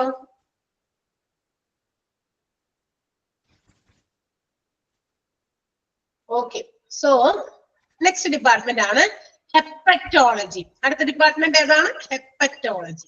ഒറ്റ സെന്റൻസേ ഉള്ളൂ, ആ ഒറ്റ സെന്റൻസ് ഇമ്പോർട്ടന്റ് ആണ്. എന്താണ്? Hepatology is the super specialty which deals with the diagnosis and the treatment of patients those who are suffering from liver disorders. നമ്മുടെ കരൾ സംബന്ധമായിട്ടുള്ള, ലിവർ സംബന്ധമായിട്ടുള്ള ഡിസോർഡേഴ്സിന് വേണ്ടിയിട്ട് സ്പെഷ്യൽ ട്രീറ്റ്മെന്റ് പ്രൊവൈഡ് ചെയ്യുകയും അതിന്റെ രോഗം എന്താണെന്ന് ഡയഗ്നോസിസ് ചെയ്യുകയും ഒക്കെ ചെയ്യുന്ന ഒരു ഡിപ്പാർട്ട്മെന്റ് ആണ് ഹെപ്പറ്റോളജി ഡിപ്പാർട്ട്മെന്റ് എന്ന് പറയുന്നത്. അത്രേ ഉള്ളൂ പറയാനായിട്ട്. ഹെപ്പറ്റോളജി ഡിപ്പാർട്ട്മെന്റ് കരൾ സംബന്ധമായിട്ടുള്ള ഡിസോർഡേഴ്സിനെ ട്രീറ്റ് ചെയ്യുന്ന ഒരു സൂപ്പർ സ്പെഷ്യാലിറ്റി ഡിപ്പാർട്ട്മെന്റ് ആണ്. ക്ലിയർ ആയോ?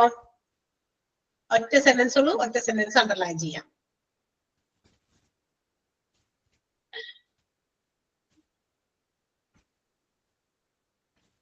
അണ്ടർലൈൻ ചെയ്തോ?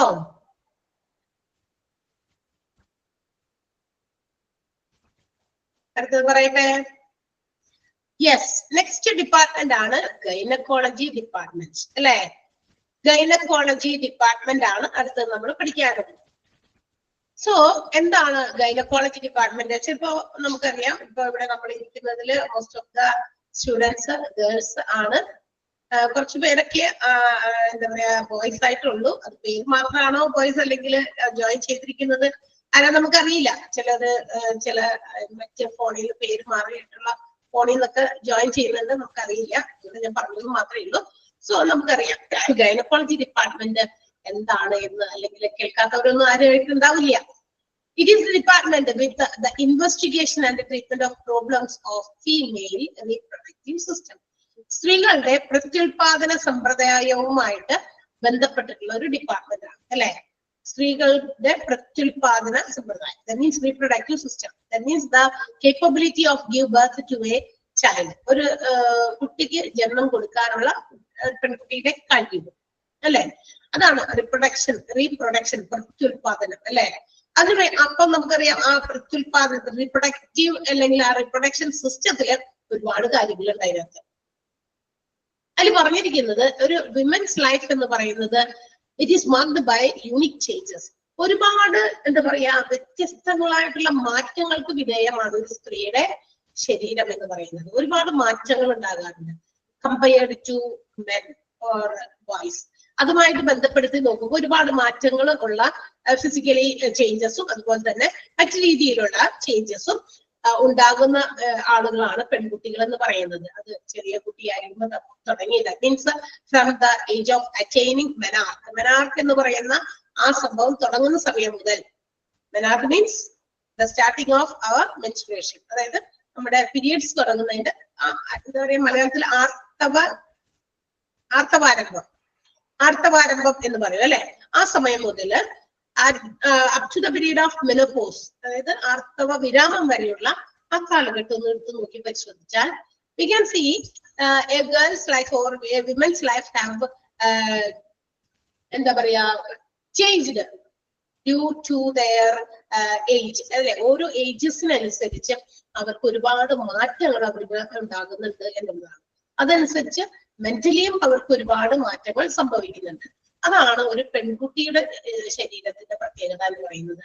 അങ്ങനെ വരുമ്പോ ഇറ്റ് ബ്രിങ്സ് മെനി പ്രോബ്ലംസ്. അത് ചില ആളുകൾക്ക് ഒരുപാട് പ്രശ്നങ്ങൾ സൃഷ്ടിക്കുന്നുണ്ട് അല്ലെ. അത് ഇറ്റ് ഓൾസോ ആ പ്രശ്നങ്ങൾ may be directly or indirectly connected to our reproductive system. അങ്ങനെ അത്തരം പ്രശ്നങ്ങൾ അതിങ്ങനെ നമ്മൾ ചിലപ്പോഴൊക്കെ കണ്ടില്ല എന്ന് വെച്ചാൽ, അവഗണിച്ചാൽ, നമ്മളത് if you are not taking into consideration it will lead to some problems at the time of reproduction. ഈ റീപ്രൊഡക്ഷന്റെ സമയത്തായിരിക്കും അതിന്റെ ബാക്കി ആഫ്റ്റർ ഇഫക്ട് നമ്മൾ ഫേസ് ചെയ്യേണ്ടി വരിക. എന്ന് വെച്ചാൽ ഇപ്പൊ മെനാർക്ക് തുടങ്ങുമ്പോൾ ചില കുട്ടികൾ, ചെറിയ കുട്ടികളാണ് ഇപ്പോഴത്തെ ഏജസ് ഒക്കെ വെച്ച് നോക്കുമ്പോൾ 10, 11 വയസ്സാകും. പണ്ടൊക്കെ 15 അല്ലെ 14, 15 ഏജിലായിരുന്നു കുട്ടികൾക്ക് ആ ഒരു പീരീഡ് സ്റ്റാർട്ട് ചെയ്യുന്നത് എങ്കിൽ ഇന്ന് കുറച്ച് മാറി 10, 11 വയസ്സാകുന്ന കുട്ടികൾക്കൊക്കെ അത് നമുക്ക് നമ്മൾ കഴിക്കുന്ന ഫുഡിന്റെയും മറ്റു രീതികളുടെ ഒക്കെ വ്യത്യാസം കൊണ്ടായിരിക്കണം. എന്തായാലും ഒത്തിരി മാറ്റങ്ങൾ നമ്മൾ കഴിക്കുന്ന ഒരുപാട് ഇപ്പോഴത്തെ കുട്ടികളൊക്കെ ആണെങ്കിൽ നമുക്കറിയാം, എന്തെങ്കിലും ഫുഡ് കൊടുത്തു കഴിഞ്ഞാൽ അവർക്ക് ആഴ്ചയിൽ 1, 2, 3 ദിവസമെങ്കിലും ചിക്കനും അതുപോലെ തന്നെ മറ്റു കാര്യങ്ങളൊക്കെ വേണം. അപ്പൊ അതൊക്കെ ഇങ്ങനെ അമിതമായി കഴിക്കുന്നത് കൊണ്ടോ whatever it may be, എന്തായാലും ഒരുപാട് നേരത്തെ തന്നെയാണ് കുട്ടികളിൽ ഇന്ന് മെനാർക്ക് പീരീഡ് ആരംഭിക്കുന്നത്. അപ്പൊ അവിടെ നിന്ന് തുടങ്ങി മെനോപോസ് വരെ 19 വയസ്സാകുമ്പോഴാണ് ആർത്തവത്തിന്റെ ആ ഒരു എന്താ പറയാ അവസാനം ഉണ്ടാകുന്നത്. അതുവരെ ഒരുപാട് മാറ്റങ്ങളിലൂടെ കുട്ടികൾ കടന്നു പോകുമ്പോൾ ഈ പെൺകുട്ടികൾ വളർന്ന് ഇങ്ങനെ മാറും. അവരുടെ മെന്റൽ, അവരുടെ സ്ട്രെസ്സും മറ്റു കാര്യങ്ങളൊക്കെ അവർ ഫേസ് ചെയ്യേണ്ടി വരുമ്പോൾ പിന്നെ ചില കുട്ടികളിൽ ഇന്ന് കാണുന്ന മറ്റൊരു കാര്യമാണ് PCOD. അത് ഇറഗുലർ ആയിട്ടുള്ള പീരിയഡ്സ് വരലും, അതുപോലെ ചില കുട്ടികൾക്ക് 1 മാസം വന്നു പിന്നെ 5-6 മാസം കഴിഞ്ഞിട്ടാണ് ഇങ്ങനെയുള്ള പ്രശ്നങ്ങളൊക്കെ. ഇത് നമ്മൾ കണ്ടില്ല എന്ന് തുടക്കമേ ചിന്തിച്ചാൽ എന്ത് പറ്റും? ഇത് കുറെ കഴിഞ്ഞ കുട്ടികളൊക്കെ എന്താ പറയുക ഒരു മാരേജ് സ്റ്റേജിലേക്ക് എത്തി, മാരേജ് കഴിഞ്ഞു, പിന്നീട് കുട്ടികൾ ഉണ്ടാകുന്നില്ല. റിപ്രൊഡക്ഷൻ സിസ്റ്റത്തെ പല രീതിയിലും അത് അഫക്ട് ചെയ്യും എന്ന് പറയുന്നതാണ്. സോ ഈ ഒരു കാര്യങ്ങളൊക്കെ നമുക്ക് ഇല്ലാതാക്കാൻ, ഇതിനൊക്കെ സോൾവ് ചെയ്യാൻ, എന്നൊക്കെ സൊല്യൂഷൻസ് കൊടുക്കാനാണ് medicine which focus on these areas. ഈ ഏരിയയൊക്കെ ഫോക്കസ് ചെയ്തുകൊണ്ടുള്ള ഒരു പ്രത്യേകം ബ്രാഞ്ച് ഓഫ് മെഡിസിൻ എന്തെന്ന് പറയുന്നത് നമ്മുടെ ഗൈനക്കോളജി എന്ന് പറയുന്നത്. അപ്പൊ ഫീമെയിൽ റിപ്രൊഡക്റ്റീവ് സിസ്റ്റത്തിന്റെ ആ ഓവറോൾ എല്ലാ കാര്യങ്ങളെയും മാനേജ് ചെയ്ത് അതെല്ലാം മനസ്സിലാക്കി അവർക്ക് വേണ്ടിയിട്ടുള്ള ട്രീറ്റ്മെന്റുകൾ കൊടുക്കുക, അവരെ പല രോഗങ്ങളിൽ നിന്നും തടയുക എന്നുള്ളതാണ് ഈ ഒരു ഡിപ്പാർട്ട്മെന്റിന്റെ ലക്ഷ്യം. Okay, and also it provides some specialities. ഈ ഗൈനക്കോളജി ഡിപ്പാർട്ട്മെന്റ് ഇന്ന് കുറച്ചും കൂടി സ്പെഷ്യലൈസ്ഡ് ആയിട്ടുള്ള ചില കാര്യങ്ങൾ കൂടി പ്രൊവൈഡ് ചെയ്യുന്നുണ്ട്, which includes gynaecology, obstetrics and infertility. എന്തൊക്കെയാണ് ഗൈനക്കോളജി എന്ന് പറയുന്ന ആ ഏരിയ? അത് നമ്മൾ പറഞ്ഞത് തന്നെ. അതായത് പെൺകുട്ടികള് മെനാർക്ക് പീരീഡ് അറ്റൈൻ ചെയ്യുന്നത് മുതൽ മെനോപോസ് വരെയുള്ള ഡ്യൂറേഷനിൽ അവർക്ക് എന്തെങ്കിലും തരത്തിലുള്ള ഫീമെയിൽ സംബന്ധമായിട്ടുള്ള എന്തെങ്കിലും പ്രശ്നങ്ങളൊക്കെ ഉണ്ടെങ്കിൽ നമുക്ക് സമീപിക്കാവുന്ന ഒരു ഡിപ്പാർട്ട്മെന്റ് അത് gynaecology. And second one is obstetrics ആണ്. ഒബ്സ്റ്റട്രിക്സ് എന്ന് പറഞ്ഞാൽ എന്താ? ഒരു പെൺകുട്ടി അമ്മയായി അത് ആ കുട്ടിക്ക് ജന്മം കൊടുത്തു, അതായത് ചൈൽഡ് ബർത്തിന് ശേഷവും അവർക്ക് ചില കാര്യങ്ങളൊക്കെ ഉണ്ടാകാം. അപ്പൊ അതിനു വേണ്ടിയിട്ടുള്ള ട്രീറ്റ്മെന്റ് പ്രൊവൈഡ് ചെയ്യുന്നുണ്ട്, സ്പെഷ്യൽ കെയർ കൊടുക്കുന്നുണ്ട്. പണ്ടൊക്കെ ഇത്തരം ട്രീറ്റ്മെന്റുകളൊക്കെ ഇപ്പൊ മദറും അമ്മയും കുട്ടിയും രണ്ടായി എന്ന് വെച്ചാൽ ജനിച്ചു കഴിയുമ്പോ കുഞ്ഞ് വേറെ അമ്മ വേറെ ആയി കഴിയുമ്പോ ഇന്ന് എന്താ പറയാ ഒരുപാട് ഹോസ്പിറ്റൽസ് ഒബ്സ്റ്റട്രിക്സ് എന്ന് പറയുന്ന ഒരു ഡിപ്പാർട്ട്മെന്റ് കൂടി അവരുടെ ഹോസ്പിറ്റൽസിന്റെ ഡിപ്പാർട്ട്മെന്റ്സിൽ ആഡ് ഓൺ ചെയ്തിട്ടുണ്ട്. ബിക്കോസ് പണ്ടൊക്കെ നമ്മുടെ വീടുകളിലായിരുന്നു ഈ അമ്മയും കുഞ്ഞും ആയി കഴിഞ്ഞാൽ 2 ദിവസം കൂടി ഹോസ്പിറ്റലിൽ കിടന്നു, ബില്ലൊക്കെ ഇതൊക്കെ ക്ലോസ് ചെയ്ത് 2 ദിവസം കൂടി റെസ്റ്റ് ചെയ്തിട്ട് കുഞ്ഞിനും അമ്മയ്ക്കൊക്കെ വേറെ പ്രശ്നമൊന്നുമില്ല, ഓക്കെയാണ്, അവർ സ്റ്റേബിൾ ആണെന്ന് മനസ്സിലാക്കി കഴിഞ്ഞാൽ ഡിസ്ചാർജ് ചെയ്യും. വീട്ടിൽ പോയിട്ട് നമ്മുടെ വീട്ടില് നമ്മളുടെ ഗ്രാൻഡ് മദേഴ്സ് ആരെങ്കിലും ഉണ്ടാവുമല്ലോ, ഒന്നുമില്ല അച്ഛന്റെ അമ്മയായിരിക്കും അല്ലെങ്കിൽ അമ്മയുടെ അമ്മ, ഇവരാരെങ്കിലും ഒക്കെ ഉണ്ടെങ്കിൽ അവരത് വന്നിട്ട് ആ അമ്മയുടെയും കുഞ്ഞിന്റെയും കാര്യങ്ങളൊക്കെ നോക്കാം. കുഞ്ഞിനെ കുളിപ്പിക്കുന്നത്, അമ്മയെ കുളിപ്പിക്കുന്നത്, അമ്മയ്ക്ക് വേണ്ട ഒരു പ്രത്യേക രീതിയിലുള്ള ഡയറ്റ് പ്ലാനൊക്കെ ഉണ്ട്, അമ്മയ്ക്ക് കൊടുക്കേണ്ട ഫുഡിനകത്ത് അല്ലെ, ആ പ്ലാനിലൂടെ ഫുഡ് കൊടുക്കുന്നു, കഷായം അത് ഇത് എന്നൊക്കെ പറഞ്ഞ് അത് കൊടുക്കുന്നു, അവർക്ക് വേണ്ട ട്രീറ്റ്മെന്റുകൾ, അവരുടെ വയറൊക്കെ ചാടാതിരിക്കാനുള്ള ചില ആക്ടിവിറ്റീസ് ചെയ്യുന്നു, അങ്ങനെയൊക്കെ കാര്യങ്ങളൊക്കെ. പക്ഷെ ഇന്ന് ഇതെല്ലാം തന്നെ നമ്മൾ നേരിട്ട് വീട്ടിൽ പോകാതെ കുറച്ചുകൂടി ഒരു ഫണ്ടൊക്കെ നമ്മുടെ കയ്യിലുണ്ടെങ്കിൽ നമുക്ക് നേരെ ഹോസ്പിറ്റൽസിലല്ല ഒബ്സ്റ്റട്രിക്സ് ഡിപ്പാർട്ട്മെന്റ് ഉണ്ട് to give special care to the mother and child. രണ്ടുപേരെയും ഒരു മാസത്തോളം ഒരു 10-28 ദിവസമൊക്കെ അല്ലേ ഇങ്ങനെ ചെയ്യാം, കുളിപ്പിക്കലൊക്കെ 28 ദിവസമൊക്കെ അല്ലേ അമ്മമാരങ്ങനെ ചെയ്തുകൊണ്ടിരുന്നത്. നിങ്ങളൊന്ന് ആലോചിച്ച് നോക്കിയേ, നിങ്ങളെ കുളിപ്പിച്ചതോ നിങ്ങളുടെ കുഞ്ഞുങ്ങളെ കുളിപ്പിച്ചതോ ഒക്കെ ഉണ്ടെന്ന് ആലോചിച്ച് നോക്കുക. ഇപ്പൊ എന്ന് പറഞ്ഞു കഴിഞ്ഞാൽ അങ്ങനെ കുളിപ്പിക്കാൻ പറ്റിയ അമ്മമ്മമാരൊക്കെ ഇച്ചിരി കുറവാണ് വീടുകളില് അല്ലെ. അപ്പൊ അത് പല കാരണങ്ങൾ കൊണ്ടായിരിക്കാം മേ ബി.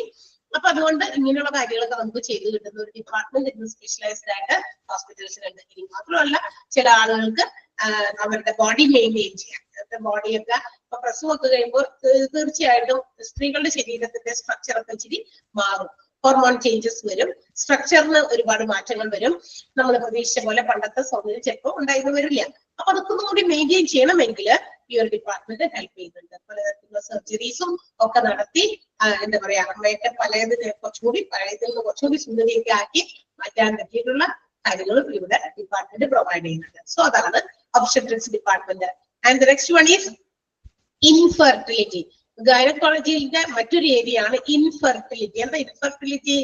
വന്ധ്യത അല്ലെ, കുഞ്ഞുങ്ങൾ ഇല്ലാത്ത അവസ്ഥയാണ്. Okay, so there are some couples those who cannot produce child അല്ലെ, കുഞ്ഞുങ്ങളെ ഉത്പാദിപ്പിക്കാനുള്ള കഴിവില്ലാതെ വരുന്ന എന്താ പറയാ കപ്പിൾസ് ഉണ്ട് നമ്മുടെ ഇടയിൽ. ഒരുപാട് പേര് കുറച്ച് വർഷങ്ങളായിട്ട് കല്യാണം കഴിഞ്ഞിട്ട് കുട്ടികളില്ലാത്ത ഒരവസ്ഥയൊക്കെ ഫേസ് ചെയ്യുന്നവരൊക്കെ ഉണ്ട്. സോ ഇന്ന് അതിനൊക്കെ ഒരുപാട് എന്താ പറയാ ടെക്നോളജീസ് ഉണ്ട്, ഒരുപാട് മെഡിസിൻസ് ഉണ്ട് ഇന്ന് പ്രൊവൈഡ് ചെയ്യുന്ന, ഇൻഫെർട്ടിലിറ്റി പ്രൊവൈഡ് ചെയ്യുന്ന ഹോസ്പിറ്റൽസും ഉണ്ട്. കുഞ്ഞുങ്ങളില്ലാത്തവർക്ക് കുഞ്ഞുങ്ങളെ ഉണ്ടാകുന്നതിനുള്ള ചില ട്രീറ്റ്മെന്റുകൾ കൊടുക്കുക. സർജിക്കൽ ട്രീറ്റ്മെന്റ് ആകാം, ചിലപ്പോൾ മറ്റേതെങ്കിലും തരത്തിലുള്ള മെഡിസിൻസിലൂടെയുള്ള ട്രീറ്റ്മെന്റ് ആകാം, മേ ബി ഏതെങ്കിലും രീതിയിൽ അത് കുഞ്ഞുങ്ങളെ എന്താ പറയാ നമ്മളുടെ കൃത്രിമ ഗർഭധാരണത്തിലൂടെയൊക്കെ കുട്ടികളെ ഉത്പാദിപ്പിക്കുന്ന ഒരു ഏരിയ. അതും നമ്മളുടെ ഈ ഒരു ഗൈനക്കോളജി ഡിപ്പാർട്ട്മെന്റ് പ്രൊവൈഡ് ചെയ്യുന്നുണ്ട്. അപ്പൊ ഗൈനക്കോളജി ഡിപ്പാർട്ട്മെന്റ് കവർ ചെയ്യുന്ന 3 ഏരിയാസ് മറക്കണ്ട: gynaecology itself, then obstetrics and infertility. Clear ആയോ? ഡിപ്പാർട്ട്മെന്റ് മനസ്സിലായോ? ഗൈനക്കോളജി ഡിപ്പാർട്ട്മെന്റിൽ മെഡിക്കൽ ട്രീറ്റ്മെന്റും സർജറി നടക്കുന്നുണ്ട്. ഇപ്പൊ ചില കാര്യങ്ങളിൽ ചിലപ്പോൾ സർജറി തന്നെ മസ്റ്റ് ആയിട്ട് വേണ്ടി വരും, കൂടാൻ പറ്റാത്തതായിരിക്കാം അല്ലെ. അപ്പൊ അങ്ങനെയുള്ള സമയത്ത് ഈ ഗൈനക്കോളജി ഡിപ്പാർട്ട്മെന്റിൽ സർജറി നടക്കുന്നുണ്ട്. That means A complete spectrum of disorders in female reproduction. ഈ ഫീമെയിൽ സ്ത്രീ സംബന്ധമായിട്ടുള്ള പ്രത്യുത്പാദനത്തിന്റെ ആ ഒരു ഫുൾ സ്പെക്ട്രം കവർ ചെയ്യുന്ന എല്ലാ കാര്യവും ഗൈനക്കോളജിയിൽ വരുന്നുണ്ടെന്ന് ചുരുക്കം. That's all. ഓക്കെ, സോ ഒന്ന് അണ്ടർലൈൻ ചെയ്ത് നമുക്ക് ഫസ്റ്റ് സെന്റൻസ് അണ്ടർലൈൻ ചെയ്യാം. Gynecology department deals with the investigation and the treatment of problems of female reproductive system. Okay, another sentence.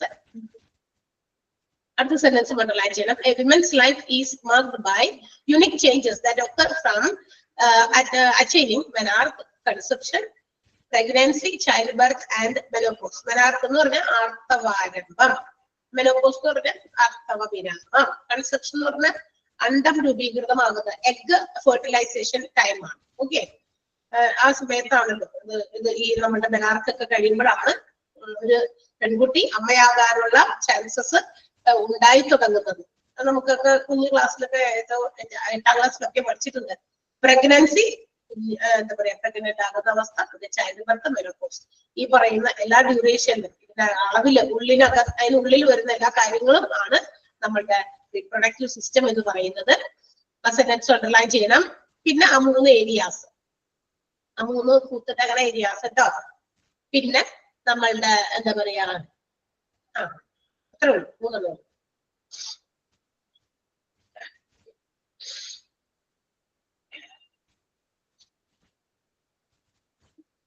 അടുത്തൊരു കുഞ്ഞ് ഡിപ്പാർട്ട്മെന്റ് നമ്മൾ നേരത്തെ മെൻഷൻ ചെയ്ത ഗൈനക്കോളജി ഡിപ്പാർട്ട്മെന്റിലെ ഒരു സബ് സ്പെഷ്യാലിറ്റി ഏരിയ ആണ് നമ്മൾ പറഞ്ഞത് ഒബ്സ്റ്റട്രിക്സ് ഡിപ്പാർട്ട്മെന്റ്. അവിടെ പറഞ്ഞ കാര്യങ്ങളൊക്കെ തന്നെ, പക്ഷെ ഇവിടെ ഒന്നുകൂടി അത് സെപ്പറേറ്റ് ചെയ്തിട്ടുണ്ട്. സോ ജസ്റ്റ് അതുകൊണ്ട് നമുക്ക് നോക്കാം. ആരുടെ കൂടി പറയാനുള്ള സമയമുണ്ട്, പറ്റില്ലേ? ഒബ്സ്റ്റട്രിക്സ് ഡിപ്പാർട്ട്മെന്റ് പറഞ്ഞോട്ടെ, എല്ലാവരും ഓക്കെ അല്ലേ? യെസ്, നിങ്ങളൊന്ന് ഇടയ്ക്കിടയ്ക്കുന്ന റിയാക്ഷൻസ് വേണോട്ടാ. ഓക്കെ, എല്ലാവരും കുറച്ചു പേര് എപ്പോഴെപ്പോഴും അവര് തന്നെ വീണ്ടും വീണ്ടും ആവർത്തിച്ച് അവർ തന്നെയാണ് തമ്പിടുന്നതും ഓക്കെ മിസ് എന്ന് പറയുന്നതും യെസ് എന്ന് പറയുന്നതും ഒക്കെ. ബാക്കിയുള്ളവർക്കും കൂടാ. ഓക്കെ, എല്ലാവരും പറയണം അപ്പോഴാണ് ഓക്കെ. ഒരു ആൺകുട്ടിയും അവിടെ ഇരുന്നിട്ട്, ആൺകുട്ടി തന്നെയാണോ? Benedict, Benedict. യെസ്, ആൺകുട്ടി തന്നെയാണ്. ബെനഡിക്റ്റ് എന്ത് ചെയ്യുന്നു? നമ്മുടെ ഇപ്പൊ ഹോസ്പിറ്റൽ അഡ്മിനിസ്ട്രേഷൻ പഠിക്കാന്ന് പറയരുത്. ബെനഡിക്റ്റ് എവിടെ? German language പഠിക്കുമായിരുന്നു. ജർമ്മൻ പഠിക്കുകയാണ്. എവിടെ വീട്? എന്റെ വീട് Neerkode. Neerkode. Okay okay Benedict, ഞാനത് വെറുതെ ഒന്ന് ഇടയ്ക്കിടയ്ക്ക് ആള് റിയാക്ട് ചെയ്യേണ്ട, അതുകൊണ്ടൊന്ന് ചോദിച്ചതാണ് കേട്ടോ. Very good. അപ്പൊ നമ്മളുടെ അടുത്ത ഡിപ്പാർട്ട്മെന്റ് ആണ് ഒബ്സ്റ്റട്രിക്സ് ഡിപ്പാർട്ട്മെന്റ് ആണ്. സോ എന്താണ് ഒബ്സ്റ്റട്രിക് ഡിപ്പാർട്ട്മെന്റ് എന്ന് പറയുന്നത്? It's a surgical speciality department ആണ് to give care for mother and child. അതായത് ആഫ്റ്റർ ചൈൽഡ് ബർത്തിന് ശേഷം മദർ ആൻഡ് ചൈൽഡിന് കൂടുതൽ കെയറിങ് കൊടുക്കാൻ, അതുപോലെ തന്നെ തൊട്ട് മുൻപും മദർ ആൻഡ് ചൈൽഡ് ആകുന്നതിന് തൊട്ട് മുമ്പ്, before and after child birth എന്ന് പറഞ്ഞിട്ട് തൊട്ട് മുമ്പും അതിനുശേഷവും ഒക്കെ കൃത്യമായിട്ട് മെഡിക്കൽ അറ്റൻഷൻ കുറച്ചുകൂടി കൂടുതൽ സ്പെഷ്യൽ കെയർ കൊടുക്കാൻ വേണ്ടിയിട്ടുള്ള ഒരു ഡിപ്പാർട്ട്മെന്റ് ആണ് ഒബ്സ്റ്റട്രിക്സ് എന്ന് പറയുന്നത്. ഇതിനകത്ത് നമ്മൾ ഒരു അസിസ്റ്റഡ് റീപ്രൊഡക്റ്റീവ് ടെക്നിക് എന്ന് പറയുന്ന ഒരു സ്പെഷ്യൽ ബ്രാഞ്ച് ഉണ്ട് to deal with the infertility in both men and women. അതായത് സ്ത്രീകളിലും പുരുഷന്മാരിലും കാണാവുന്ന അല്ലെങ്കിൽ കണ്ടുവരുന്ന ഇൻഫെർട്ടിലിറ്റി ഇഷ്യൂസ് ആണ്. അതായത് വന്ധ്യതയുമായിട്ട് ബന്ധപ്പെട്ടിട്ടുള്ള ഇത് കുട്ടികളില്ലാത്ത അവസ്ഥ, അതെന്തൊക്കെയാണെന്ന് മനസ്സിലാക്കി അതിന് വേണ്ടിയിട്ടുള്ള ഒരു എന്താ പറയാ ട്രീറ്റ്മെന്റുകൾ പ്രൊവൈഡ് ചെയ്യുന്ന ഒരു പ്രത്യേക ബ്രാഞ്ച് ആണ് അസിസ്റ്റഡ് റീപ്രൊഡക്റ്റീവ് ടെക്നിക് എന്ന് പറയുന്നത്. അതിനെ ഷോർട്ട് ആയിട്ട് നമുക്ക് ART എന്ന് വിളിക്കാം. അവിടെ അത് എഴുതിയിട്ടില്ല കംപ്ലീറ്റ്ലി, അസിസ്റ്റഡ് റീപ്രൊഡക്റ്റീവ് എന്ന് മാത്രമേ എഴുതിയിട്ടുള്ളൂ. So you just add it assisted reproductive technique. ആ ഒരു ടെക്നിക്ക് ഒന്നുകൂടി ആഡ് ചെയ്തിട്ട് ബ്രാക്കറ്റിൽ ഒന്ന് ART എന്ന് എഴുതാമോ? Assisted reproductive technique. റീപ്രൊഡക്ഷന് സഹായിക്കുന്ന ഒരു ടെക്നിക്ക്, ഒരു സാങ്കേതിക വിദ്യ. ഓക്കെ, അസിസ്റ്റഡ് റീപ്രൊഡക്റ്റീവ് ടെക്നിക്ക് ബ്രാക്കറ്റിൽ ART എന്ന് എഴുതാം. ഞാൻ മോക്ക് ടെസ്റ്റിലൊക്കെ ക്വസ്റ്റ്യൻ തോർത്തരും. അപ്പൊ അതുകൊണ്ട് നിങ്ങൾ അതൊന്ന് എഴുതി വെക്കണം. ഇത് പുസ്തകത്തിലില്ലല്ലോ, ടീച്ചർ പിന്നെ ഇത് അവിടെ എടുത്തോണ്ടോ അന്നേരം ചോദിക്കുന്നത്. ഞാൻ അവിടെ ഓൾറെഡി പറയുന്നുണ്ട്. സോ അതോടെ എഴുതി വെക്കുക. എല്ലാ ക്ലാസ്സിലും ഞാൻ കൊടുക്കുന്നുണ്ട് ART ഷോർട്ടായിട്ട്. അതൊന്ന് എഴുതി വെക്കുക. അതിന്റെ എക്സ്പാൻഡഡ് ഫോം ചോദിക്കാം, അല്ലെങ്കിൽ ART എന്തിനു വേണ്ടിയിട്ടുള്ളതാണെന്ന് ചോദിക്കാം. അപ്പൊ ART എന്ന് ചോദിക്കുമ്പോ അവിടെ ടി ഞങ്ങളുടെ ഇല്ലല്ലോ എന്ന് പറയരുത്. അതിനാണ് ഞാൻ അങ്ങോട്ട് അഡ്വാൻസ്ഡ് ആയിട്ട് പറയുന്നത്. അപ്പോ സ്ത്രീകളിലും പുരുഷന്മാരിലും ഉണ്ടാകുന്ന വന്ധ്യതയുമായിട്ട് ബന്ധപ്പെട്ടിട്ടുള്ള ഒരു special branch of medicine provide ചെയ്യുന്ന ഒരു രീതിയാണ് അസിസ്റ്റഡ് റീപ്രൊഡക്റ്റീവ് ടെക്നിക് എന്ന് പറയുന്നത്. അപ്പൊ സ്ത്രീകൾക്കും എന്താ പറയാ പ്രശ്നങ്ങളാകാം, അതുകൊണ്ടായിരിക്കും കുട്ടികളില്ലാത്ത. ആണുങ്ങൾക്കും ആയിരിക്കാം ചിലപ്പോൾ പ്രശ്നം, അതുകൊണ്ടായിരിക്കും കുട്ടികളില്ലാത്ത. അപ്പൊ ഇത് എന്തായാലും ഇതൊക്കെ ട്രീറ്റ്മെന്റ് കൊടുക്കുന്നത് ഈ ഒരു ഡിപ്പാർട്ട്മെന്റിലാണ്. അതുപോലെ തന്നെ ഇൻഫെർട്ടിലിറ്റി, അതായത് ഈ പറയുന്ന കാര്യവുമായിട്ട് ബന്ധപ്പെട്ടുള്ള തെറാപ്യൂട്ടിക് ആയിട്ടുള്ള രീതി ഉപയോഗിച്ച്, അതായത് തെറാപ്പി കൊടുത്ത് ട്രീറ്റ്മെന്റ് പ്രൊവൈഡ് ചെയ്തിട്ടായിരിക്കും ടു ഇംപ്രൂവ് ഫെർട്ടിലിറ്റി. അവരുടെ ആ വന്ധ്യതയെ ഇല്ലാതാക്കി, എന്താ പറയാ കുറച്ചുകൂടി ഭ്രൂണത്തെ കുറിച്ചൊക്കെ പഠിച്ച് ആ കാര്യങ്ങളൊക്കെ മനസ്സിലാക്കി അവര് എന്ത് ചെയ്യുന്നു, ആ ആളില് ഇൻവെർട്രോ ഫെർട്ടിലൈസേഷൻ എന്ന് പറയും. IVF എന്ന് കേട്ടിട്ടുണ്ടോ? ഇൻവെർട്രോ ഫെർട്ടിലൈസേഷൻ, കൃത്രിമ ഗർഭധാരണം സാധ്യമാക്കി കൊടുക്കുന്ന ഒരു ടെക്നിക്കാണ്. മനസ്സിലായോ? അതും ഒന്ന് ഫുൾ ഫോം എഴുതിയിട്ടില്ല, അതായത് എല്ലാം സ്മോൾ ലെറ്ററിൽ അടിച്ചു വന്നിട്ട് തോന്നുന്നത്.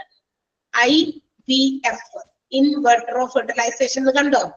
ഇൻവെർട്രോ ഫെർട്ടിലൈസേഷന്റെ ഇന്നിന്റെ ഐയും വെട്രോന്റെ ബിയും ഫെർട്ടിലൈസേഷന്റെ എഫും IVF. കൃത്രിമ ഗർഭധാരണം എന്നാണ് അതിനർത്ഥം. അപ്പൊ അത് ഉണ്ടാക്കി കൊടുക്കുന്ന ഒരു രീതിയാണ് അസിസ്റ്റഡ് റീപ്രൊഡക്റ്റീവ് ടെക്നിക് എന്ന് പറയുന്നത്. ഒരു സ്പെഷ്യൽ ബ്രാഞ്ച് ആണ് ഒബ്സ്റ്റട്രിക്സിലെ. അപ്പൊ ഒബ്സ്റ്റട്രിക്സിൽ മദർ ചൈൽഡിന് എന്താ പറയാ ട്രീറ്റ്മെന്റ് കൊടുക്കുക, തെറാപ്പിയോ സർജറിയോ എന്താന്ന് വെച്ചാൽ കൊടുക്കുക മാത്രമല്ല ചെയ്യുന്നതെന്ന്. ഇവിടെ ഇൻഫെർട്ടൈൽ ആയിട്ടുള്ള മെൻ ആൻഡ് വിമന്റെ ഇത് വന്ധ്യതയുമായി പ്രശ്നങ്ങൾ അഭിമുഖീകരിക്കുന്ന സ്ത്രീകൾക്കോ പുരുഷന്മാർക്കോ അവർക്ക് അവരുടെ ഇത് നോക്കിയിട്ട് അവരുടെ കാര്യങ്ങളെ കുറിച്ച് എന്താണെന്ന് മനസ്സിലാക്കി പഠിച്ചതിന് ശേഷം അവരെ ഫെർട്ടൈൽ ആക്കുക, അവരുടെ എന്താ പറയാ അവർക്ക് ഭ്രൂണം വളരാനുള്ള അവസ്ഥയിലേക്ക് എത്തിച്ചു കൊടുക്കുക കൃത്രിമ ഗർഭധാരണത്തിലൂടെയൊക്കെ. അതിനു വേണ്ടിയിട്ട് സഹായിക്കുന്ന ഒരു ബ്രാഞ്ചാണ് അസിസ്റ്റഡ് റീപ്രൊഡക്റ്റീവ് ടെക്നിക് എന്ന് പറയുന്നത്. ക്ലിയർ ആയോ? മനസ്സിലായോ? Clear? Okay. So first sentence ഒന്ന് അണ്ടർലൈൻ ചെയ്യാം. ഒബ്സ്റ്റട്രിക്സ് തുടങ്ങി ആഫ്റ്റർ ചൈൽഡ് ബർത്ത്. പിന്നെ അടുത്തത് അസിസ്റ്റഡ് റീപ്രൊഡക്റ്റീവ് ടെക്നിക് ഈ സ്പെഷ്യൽ ബ്രാഞ്ച്. അത് ഫുള്ളും അണ്ടർലൈൻ ചെയ്യാനുണ്ട് നമുക്ക്. അപ്പൊ അത് ഫുള്ളും ഒന്ന് അണ്ടർലൈൻ ചെയ്യാം.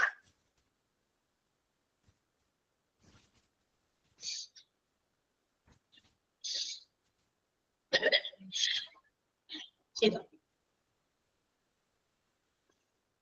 സോ കറക്റ്റ് ടൈമിങ്ങിലാണ് നമ്മളുടെ നിന്നത്.